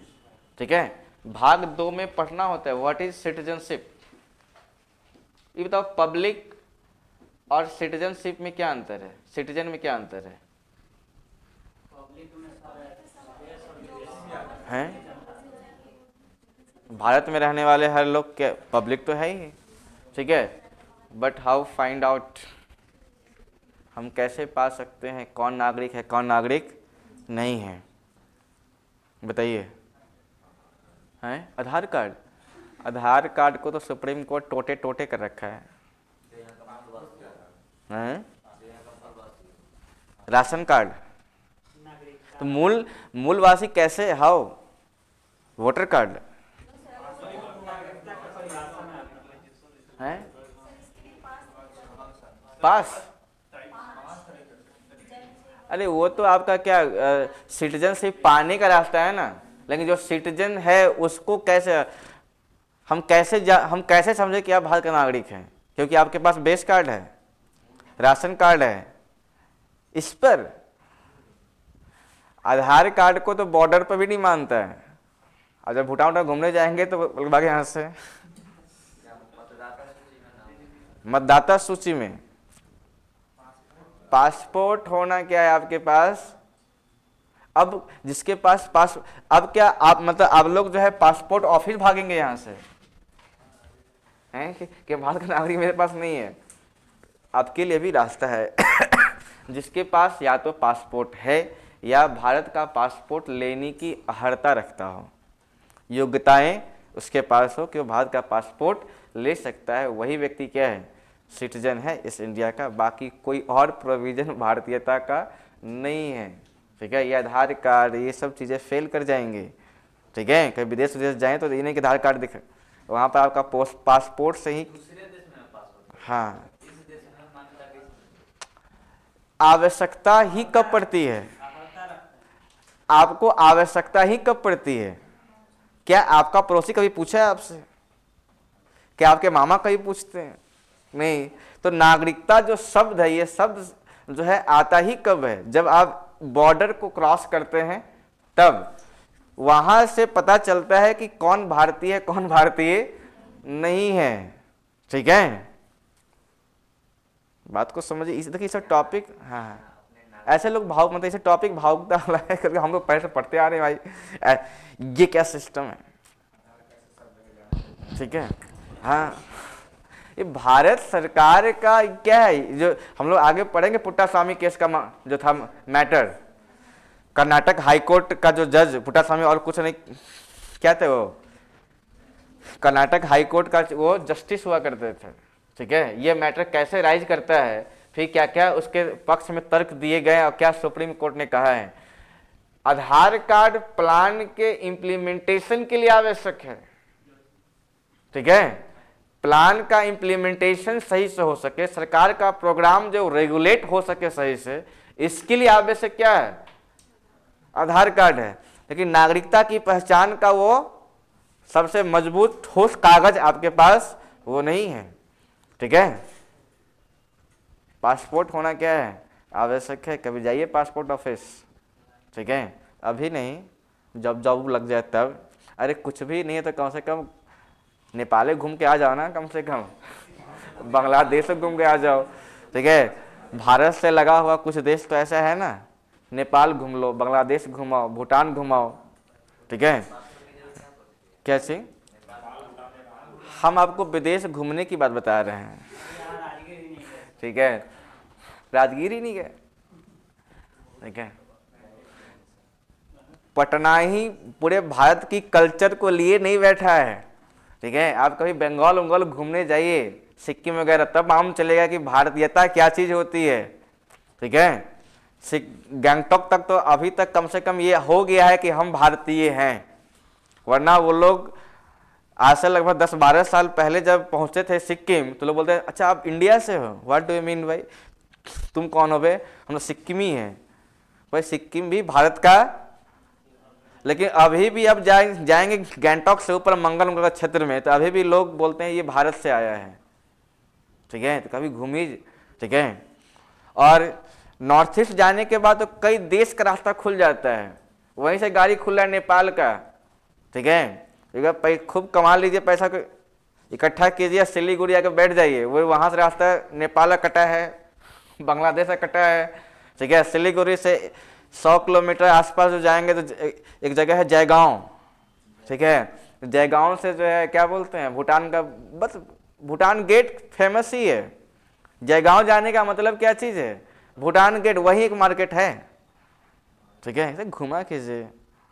ठीक है, बाबूजी के पैसे से नहीं। अभी कुछ दिन पहले सर जम्मू में रेलवे अनाउंस कर रहा था, रेलवे का जो अनाउंस होता है ना, हाँ। बोला था कि जो ट्रेन आ रही है सीमा पार से आ रही है, तो इसका क्या मतलब, अभी आप सीमा पार मतलब कि आप अभी किसी दूसरे अच्छा, आपको ऐसा नहीं लगता है कि अभी भी ऐसे कुछ मतलब दिनों तक जो है लाहौर टू मतलब इंडिया तक जो है ट्रेन ठीक है, तो बीच में ये सब तो होते रहता है। अब अभी भी बांग्लादेश से पास मांगा जा रहा है कि आप मुझे पास दीजिए रेलवे का, कि मैं अपने राज्य तक पहुंच सकूं। त्रिपुरा, मणिपुर, ये सब जो क्षेत्र है, क्यों ऐसा। अब सिलीगुड़ी एक क्या है, देखिएगा, अब इंडिया का मैप बनाते हैं।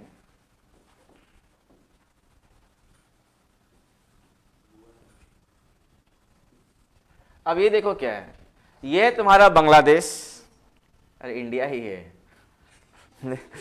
ये तुम्हारा सिक्किम है। ठीक है, ये तुम्हारा नेपाल है। ठीक है, ये तुम्हारा भूटान है यहाँ पर। ठीक है, सांकेतिक चित्र बनाएगा, सांकेतिक चित्र है। यहाँ तुम्हारा क्या है, सिलीगुड़ी है। इसको बोलते हैं चिकन नेक।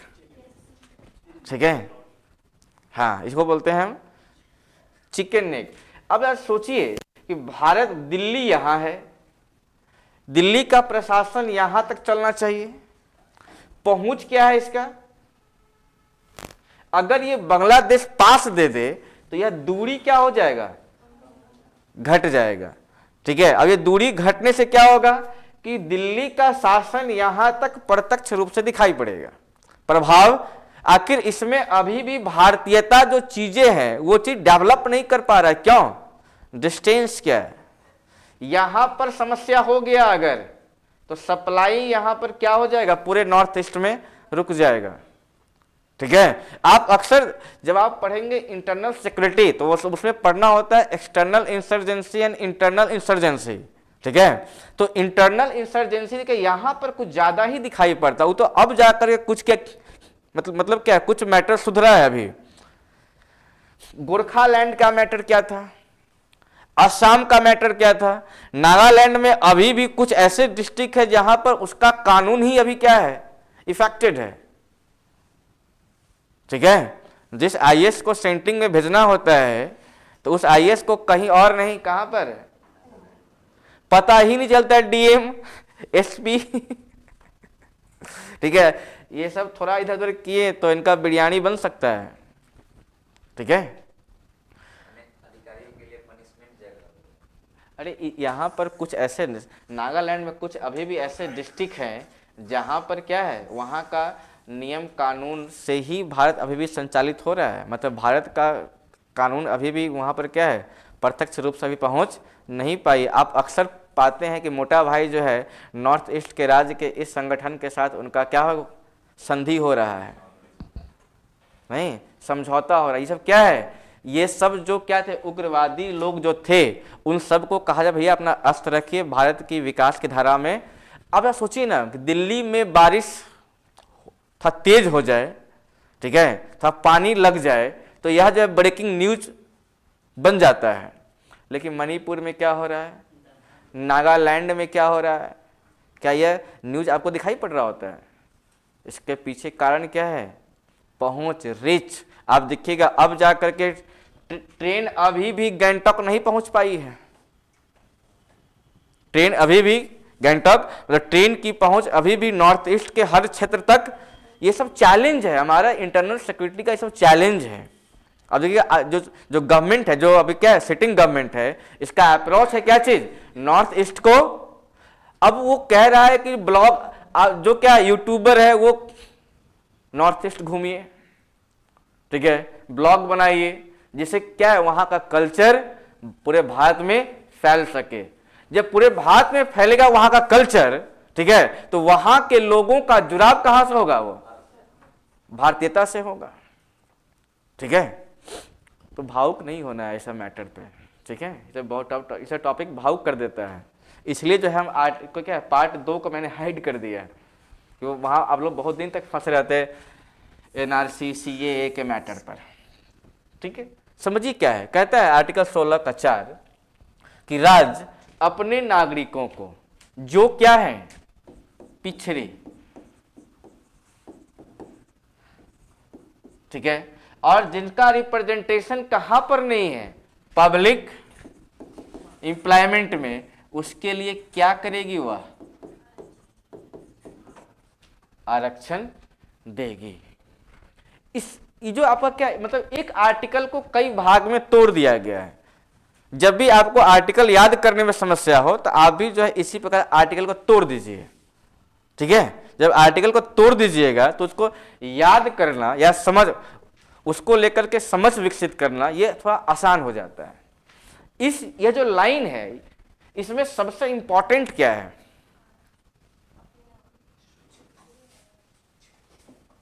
इसकी पहचान, आखिर कौन है पिछड़ा। समझे इस बात को, आखिर पिछड़ा है कौन, इसको लेकर के चर्चाएं चल रही थी। ठीक है, विरासत में मिला क्या था, 26 जैन 1950। ठीक है, 26 जैन 1950 को पिछड़ों का जो डेटा था वो था एससी और एसटी को लेकर के। ठीक है, कि इनकी जो भागीदारी है वो है टोटल आपका 22.5%, ये पॉइंट है, जिसमें 15 एससी और एसटी कितना है 7.5। आपके पास जो था क्या डेटा था, भारत जब आजाद हुआ, जब संविधान लागू हुआ तो पिछड़ों का सिर्फ और सिर्फ था डेटा क्या चीज, 15 और 7.5 के रेशियो में था। मतलब पिछड़ा अगर ये है तो आरक्षण का उपभोगी भी कौन होंगे, यही लोग होंगे। ठीक है क्या? तो वाकई में जो आर्टिकल 15 और 16 में जो बातें बोली गई थी, state has not discriminate on the basis of dash, तो इससे जो क्लास निकलेंगे, इस क्लास में क्या कोई इकोनॉमिकल रूप से, क्या सोशल रूप से, क्या कोई पिछड़े नहीं है।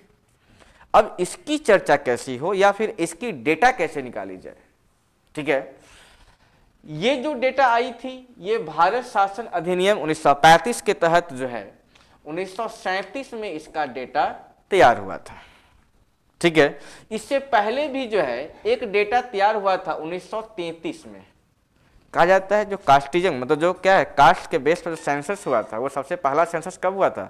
1931 और 31 में शुरू हुआ, 33 में रिपोर्ट बनकर तैयार था, ठीक है। लेकिन इन सभी में जो डेप्रिव्ड क्लासों का जो क्या बना, सेक्शन बना, वो सेक्शन जो है, चाहे यहां पर आप लिख सकते हो 1931, 1933 और 1937। कास्टिज्म सेंस या कास्ट के बेस पर सेंस स्टार्ट हो रहा है, यहां पर इसका पूरा लिस्ट बनकर तैयार है। और इस लिस्ट से जो डेप्रिव्ड क्लास का लिस्ट बना वह आपका एससी और एसटी के रूप में, 15 और 7.5 के रूप में, ठीक है। यहां तक क्लियर? अब जरा समझिए।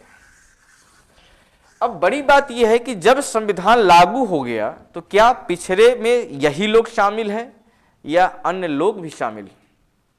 बताओ, अन्य पिछड़े लोगों की पहचान क्यों आवश्यक है?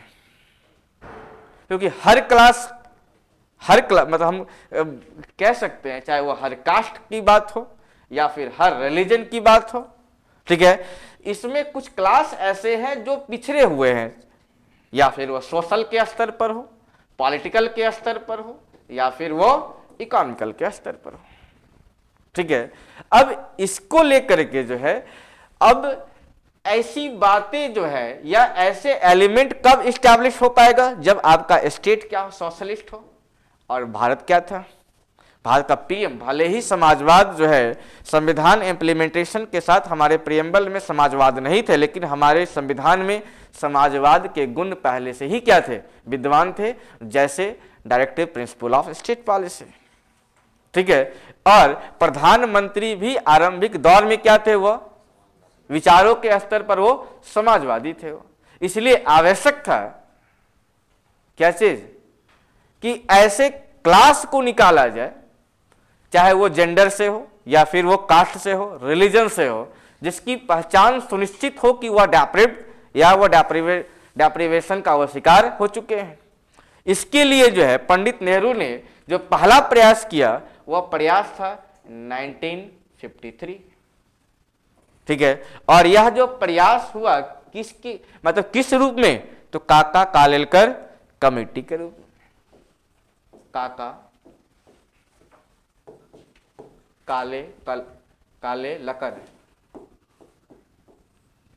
काका कालेलकर आयोग, ठीक है। सो रहे हो तुम लोग? कुछ लोग का तो आंख देख रहे हैं, ब्लिंक ब्लिंक कर रहे हैं।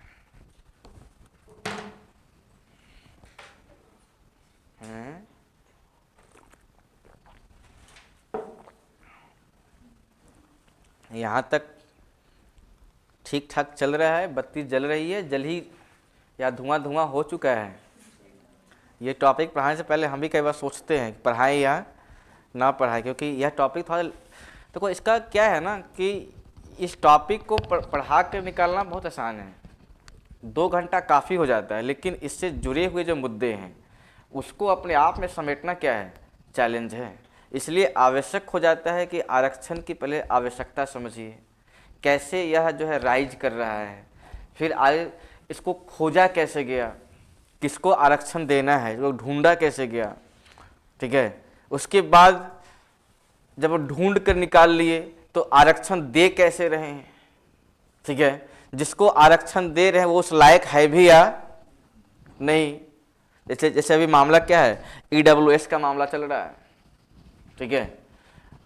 उसके बाद प्रोसीजर क्या है, प्रोसेस, जैसे हैंडीकैप्ड और विवेन को लेकर देखिएगा, अभी भी क्या है रास्ता उसका, क्षैतिजीय रास्ता है, जो अपने आप में क्या है, आगे चलकर विवाद उठ सकता है। तो अभी तो महिलाएं विकास की मुख्य धारा में, अभी तो वह क्या है, समानता और स्वतंत्रता की रास्ते पर अभी तो उनको लाया ही गया है। अरे आज से लगभग 30 साल पहले विमेन एम्पावरमेंट की बात होती थी क्या है? आज से लगभग 20 साल 30 साल पहले क्या विमेन एम्पावरमेंट की बात होती थी? जा करके अपने दादी से पूछेगा कि आखिर वो किस क्लास तक पढ़ी हुई हैं। जैसे हमारी मम्मी कहती कि हम लोग इसलिए नहीं पढ़ पाए कि हमारे बाबूजी को मतलब हमारे नाना जी का ये था कहना कि लड़कियां बाहर जाएंगी तो इज्जत खराब हो जाएगा, इस वजह से मम्मी पढ़ी नहीं। ठीक है, क्या सोचिए कि जब इस स्तर पर वो पढ़ नहीं पाए तो फिर समानता काहे का, स्वतंत्रता किस बात की? ठीक है, तो अभी तो महिलाएं इससे क्या है, इसको लेकर समझ विकसित हो ही रही हैं। आगे चल करके 10 साल 15 साल बाद जो देखिएगा कि महिलाएं आवाज उठाएंगी कि जो प्रोसीजर है आरक्षण देने का, यह अपने आप में क्या है, ठीक है, जो लूपहोल्स है इसमें। ठीक है, चलिए, काका कालेलकर को जो है यह जिम्मेदारी दी गई कि आप हर या तो कास्ट के स्तर पर, रिलीजन के स्तर पर आप चेक कीजिए कि कौन कौन लोग डेप्रेव्ड क्लास में आते हैं। ठीक है, अब यह जो मैटर था, अब ये स्टडी करते करते इनको लगभग 3-4 साल का समय चल लग गया इनको। जाति के स्तर पर यह निकालना कि कौन से लोग किस जाति के हैं, किस वर्ग के हैं, यह अपने आप में चैलेंज है। जिससे पूछो वो अपने आप को एक जात के साथ बता करके 5-6 जात से वह दिखाते हैं, क्या ऊपर दिखाते हैं कि मैं ब्राह्मण हूं लेकिन फलना ब्राह्मण हूं, मेरे नीचे 5-6 ब्राह्मण और है।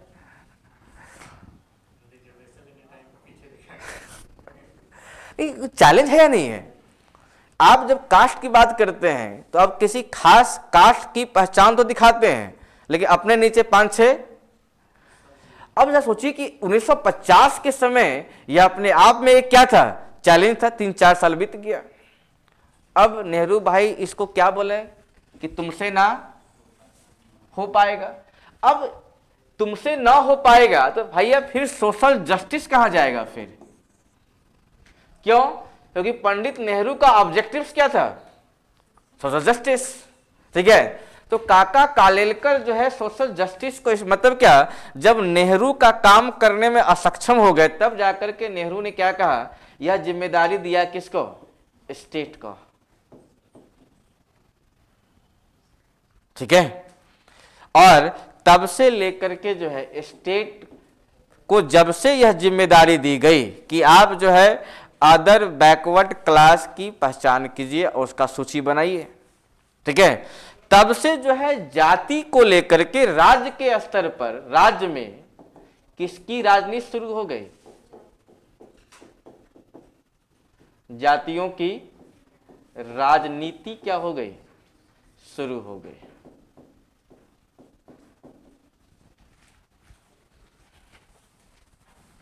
इसका मतलब संघ के पास क्या लिस्ट है अभी? अगर मैं बात करूं काका कालेलकर रिपोर्ट के बाद, जब वो रिपोर्ट सौंपने में सक्षम नहीं हो पाए तो पंडित नेहरू ने यह जिम्मेदारी दी किसको, राज्य को। तो राज्य के पास तो सूची होगा, पर किसके पास नहीं होगा, केंद्र के पास। ठीक है, केंद्र के पास नहीं होगा। इसका साफ मतलब है कि आगे चल करके अपोजिशन को लेकर, सोशल जस्टिस को एस्टैब्लिश करने में अपोजिशन जब नया तैयार होगा तब अपोजिशन किसकी बात कर रहा होगा, जाति। मतलब यह जो लिस्ट है, यह लिस्ट सिर्फ राज्य के स्तर पर नहीं, यह लिस्ट संघ के स्तर पर होनी चाहिए। लेकिन यह मैटर तब तक दबा रहेगा जब तक पंडित नेहरू क्या है, जिंदा हैं।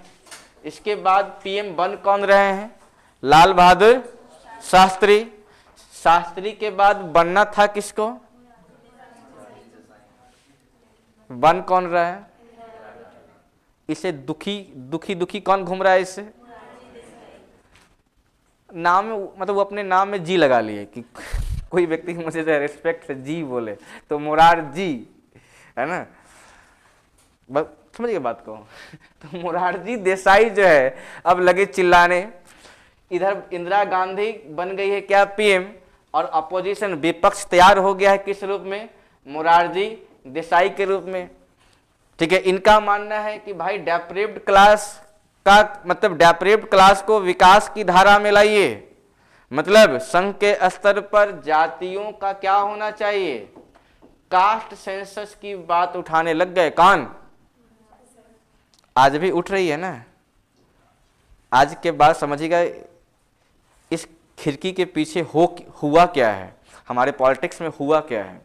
ठीक है, यह कास्ट सेंसस की बात जो है पहली बार पंडित नेहरू ने सोची, किस रूप में दिखाई पड़ा हुआ, काका कालेलकर, लेकिन वो कर नहीं पाए कि हमारे यहाँ इतनी जाति, इतनी, ठीक है, मतलब इतनी डाइवर्सिटी के बीच में जो है हर कास्ट हर रिलीजन से जो है डेप्रेव्ड क्लास को निकालना वो अपने आप में क्या था, चैलेंजेस, ये कर नहीं पाए।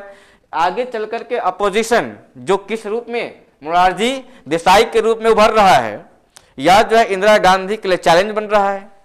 ये बताओ, ये जब अपोजिशन में होंगे तब क्या वादा कर रहे होंगे कि हम जब अबुआ तब कास्ट सेंसस करबुआ, है ना। मगही भाषा तो यही है ना, मगर में से ऐसे तो बोलते हैं। ठीक है, हम जब पावर में अबुआ तब कास्ट सेंसस करबुआ। पटना का अपना अलग ही क्या है। अच्छा, ये जो मगही भाषा है ना, जैसे आप साउथ में जाओगे, यहाँ से जाओगे मसौडी पुनपुन, थोड़ा टोन में चेंज होगा, फिर जाओगे टेहटा, मतलब जहानाबाद मसौडी टेहटा के पीछे, वहाँ एक अलग है टोन। ठीक है, जहानाबाद और गया तो है ही। मेरा एक दोस्त हुआ करता यहाँ से, कहते क्या कुछ जहानाबाद से आगे का, उसको रे सुनना बहुत क्या था, जहाँ को रे क्या बोला रे, मतलब रे का मतलब क्या था, वो गाली समझता था वो। नहीं, हाँ देखो, भारत खासकर बिहार, ठीक है, भारत अपने आप में क्या है, डाइवर्सिटियों का पूरा विश्व अगर घूमना है तो एक बार भारत को घूम लीजिए। ठीक है, अब पूरा अगर भारत घूमना है तो एक बार बिहार का चक्कर लगा लीजिए। ठीक है, बक्सर से एंटर करोगे एक अलग ही कल्चर, पटना आते आते और फिर पूर्णिया किशनगंज, वो सब क्या पूरा बंगाली और वहाँ पर एक जगह है, मतलब कटिहार और देखो ऐसा कुछ जगह है, ये है कटिहार और ये है किशनगंज और ये बंगाल का एरिया है, दाल खोला एक जगह है।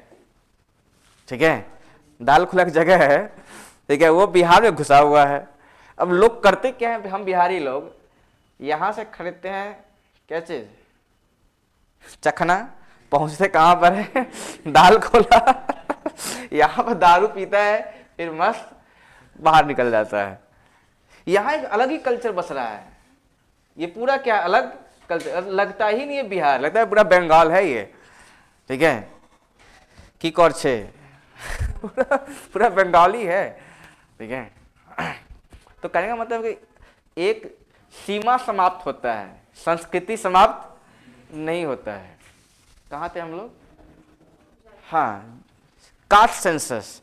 कास्ट सेंसस चाहते तो थे कौन, पंडित नेहरू, लेकिन उनका दोस्त वफादार नहीं निकल पाया, नहीं सौंप पाया, तो ये जिम्मेदारी दे दिए कौन, नेहरू ने, किसको, राज्य को। तो राज्य के पास तो लिस्ट आ गया है, राज्य में धुआं उठ गया है जातियों की राजनीति को लेकर के। ठीक है, इसी बीच में अपोजिशन तैयार हो रहा है कौन, मोरारजी देसाई। इनका मानना है कि हम जब पावर में अब हुआ तो कास्ट सेंसस कर बुआ। भगवान हर कुत्ते की बारी आती है, कुत्ता बोलना अच्छा नहीं लगता है अपने आप में। ठीक है, हर व्यक्ति को मौका मिलता है, इनको भी मौका मिल गया। इन्होंने एक कमेटी बनाने का नाम है वीपी मंडल, बिंदेश्वरी प्रसाद मंडल, बिंदेश्वरी प्रसाद। अभी देखिएगा जो इनका पोता है वो नीतीश जी का खास जेडीयू में है ना। आए दिन जो है नीतीश चाचा का जो है वो खूब बात उठाते हैं सोशल मीडिया पर, सहरसा साइड के हैं, ठीक है। ये मुख्यमंत्री भी हुआ करते थे बिहारों का, बिंदेश्वरी प्रसाद मंडल जो है, ठीक है, उन्हीं का पोता अभी जो है जदयू में शामिल है। इन्होंने जो है धूमधाम से जो है लिस्ट तैयार किया, लेकिन होनी को कुछ और ही क्या था, मंजूर था। लिस्ट तो तैयार हो गया, बीपी मंडल ने जो है हर कास्ट से, रिलीजन से जो है उन्होंने डेप्रेव्ड क्लास चुनकर निकाल तो लिया, मतलब डेप्रेव्ड का उन्होंने एक लिस्ट तैयार कर लिया डेप्रेव्ड क्लास का, जो डेप्रिवेशन का शिकार हो रखे हैं।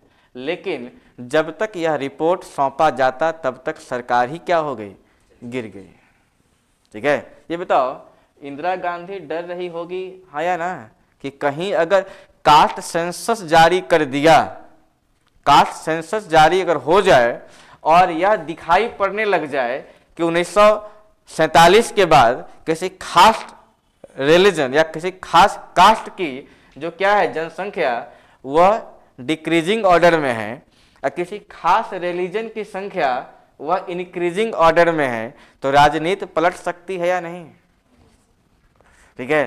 तो इंदिरा गांधी क्या चाहती थी क्या, कि वीपी मंडल का रिपोर्ट जारी हो जाए।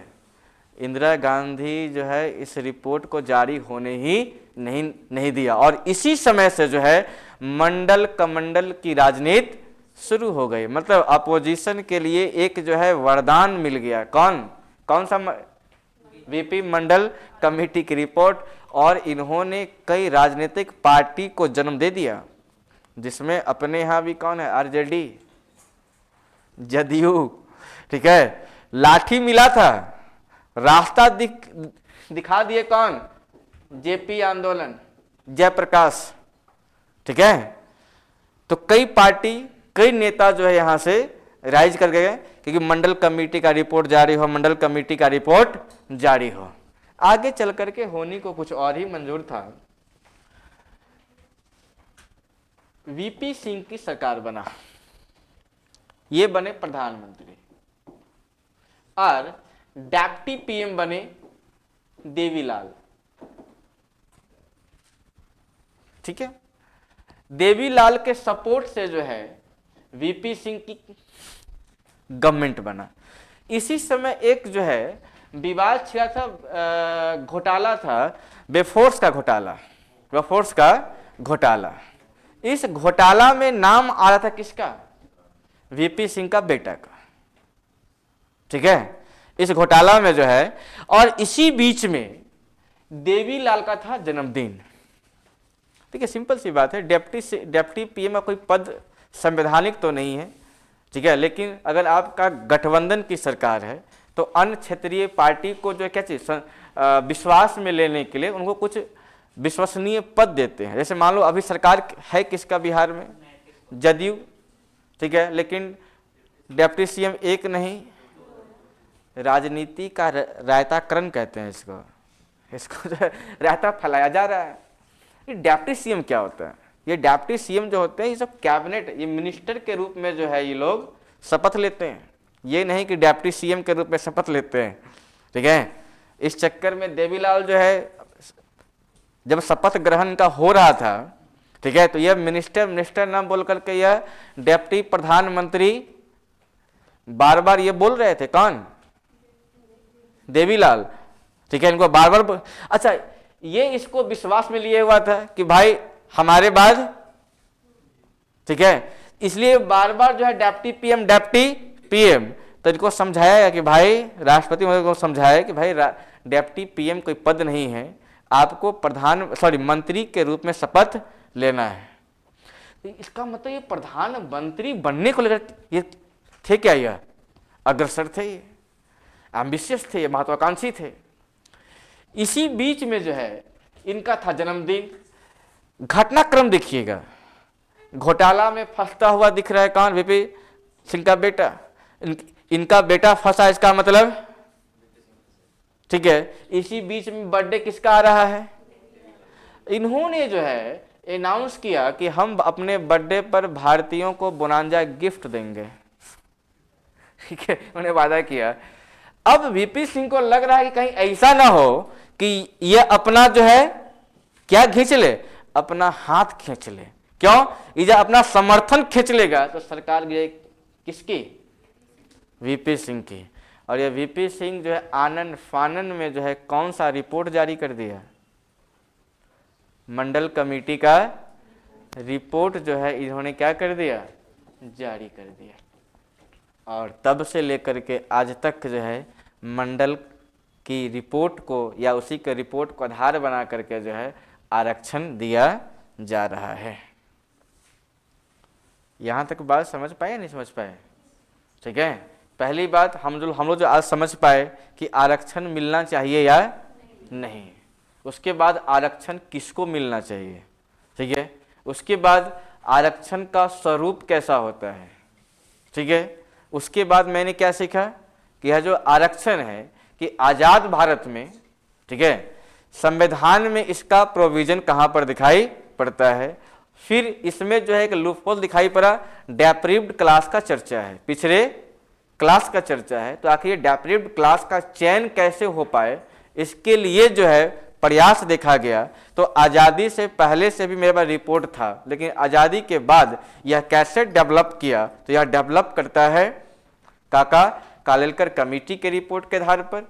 यहाँ से बात नहीं बन पाई तो मैंने क्या देखा कि काका कालेलकर रिपोर्ट के बाद जो है पूरे भारत में जातियों की राजनीति शुरू हो गई, ठीक है। जातियों की राजनीति तो यहाँ से शुरू होती है, लेकिन आगे चल करके मोरारजी देसाई का जब सरकार बना तो इन्होंने वीपी मंडल कमेटी बनाई और ये कमेटी जो है सफलतापूर्वक रिपोर्ट तो तैयार कर लिया, डेप्रीव्ड क्लास का इन्होंने लिस्ट तो तैयार कर लिया, लेकिन जारी करता इससे पहले ही जो है सरकार क्या हो गई? गिर गई, ठीक है। अब यहां से जो है जातियों की राजनीति तो आरंभ हुई ही थी, लेकिन यहां से मंडल कमंडल की लोग कहते हैं कैसी राजनीति यहां से शुरू होती है और भारत में कई नेता, कई क्षेत्रीय दल जो है यहां से उभर करके सामने आती है। हम लोग आगे जब पढ़ेंगे कि भारत और बिहार की राजनीति में क्षेत्रीय दलों की भूमिका, तो कहा जाता है उसका एक आधार यह भी बनेगा वीपी मंडल का रिपोर्ट, ठीक है। क्योंकि एक साथ देखो हम लोग जो है एक बार कई चीज को नहीं देख सकते, बारी बारी से हम लोग जो उसको देख सकते हैं। तो आने वाले टॉपिक का ये सब आधार बनेगा।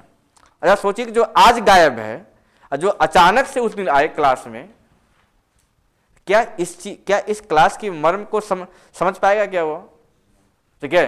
कि आखिर कैसे क्षेत्रीय दल का प्रभाव, ठीक है पूछ रहा है, लेकिन पहले ये तो जानो कि क्षेत्रीय दल राइज कैसे कर रहा है। क्षेत्रीय मुद्दों के सहारे। क्षेत्रीय मुद्दा होता ही क्या है?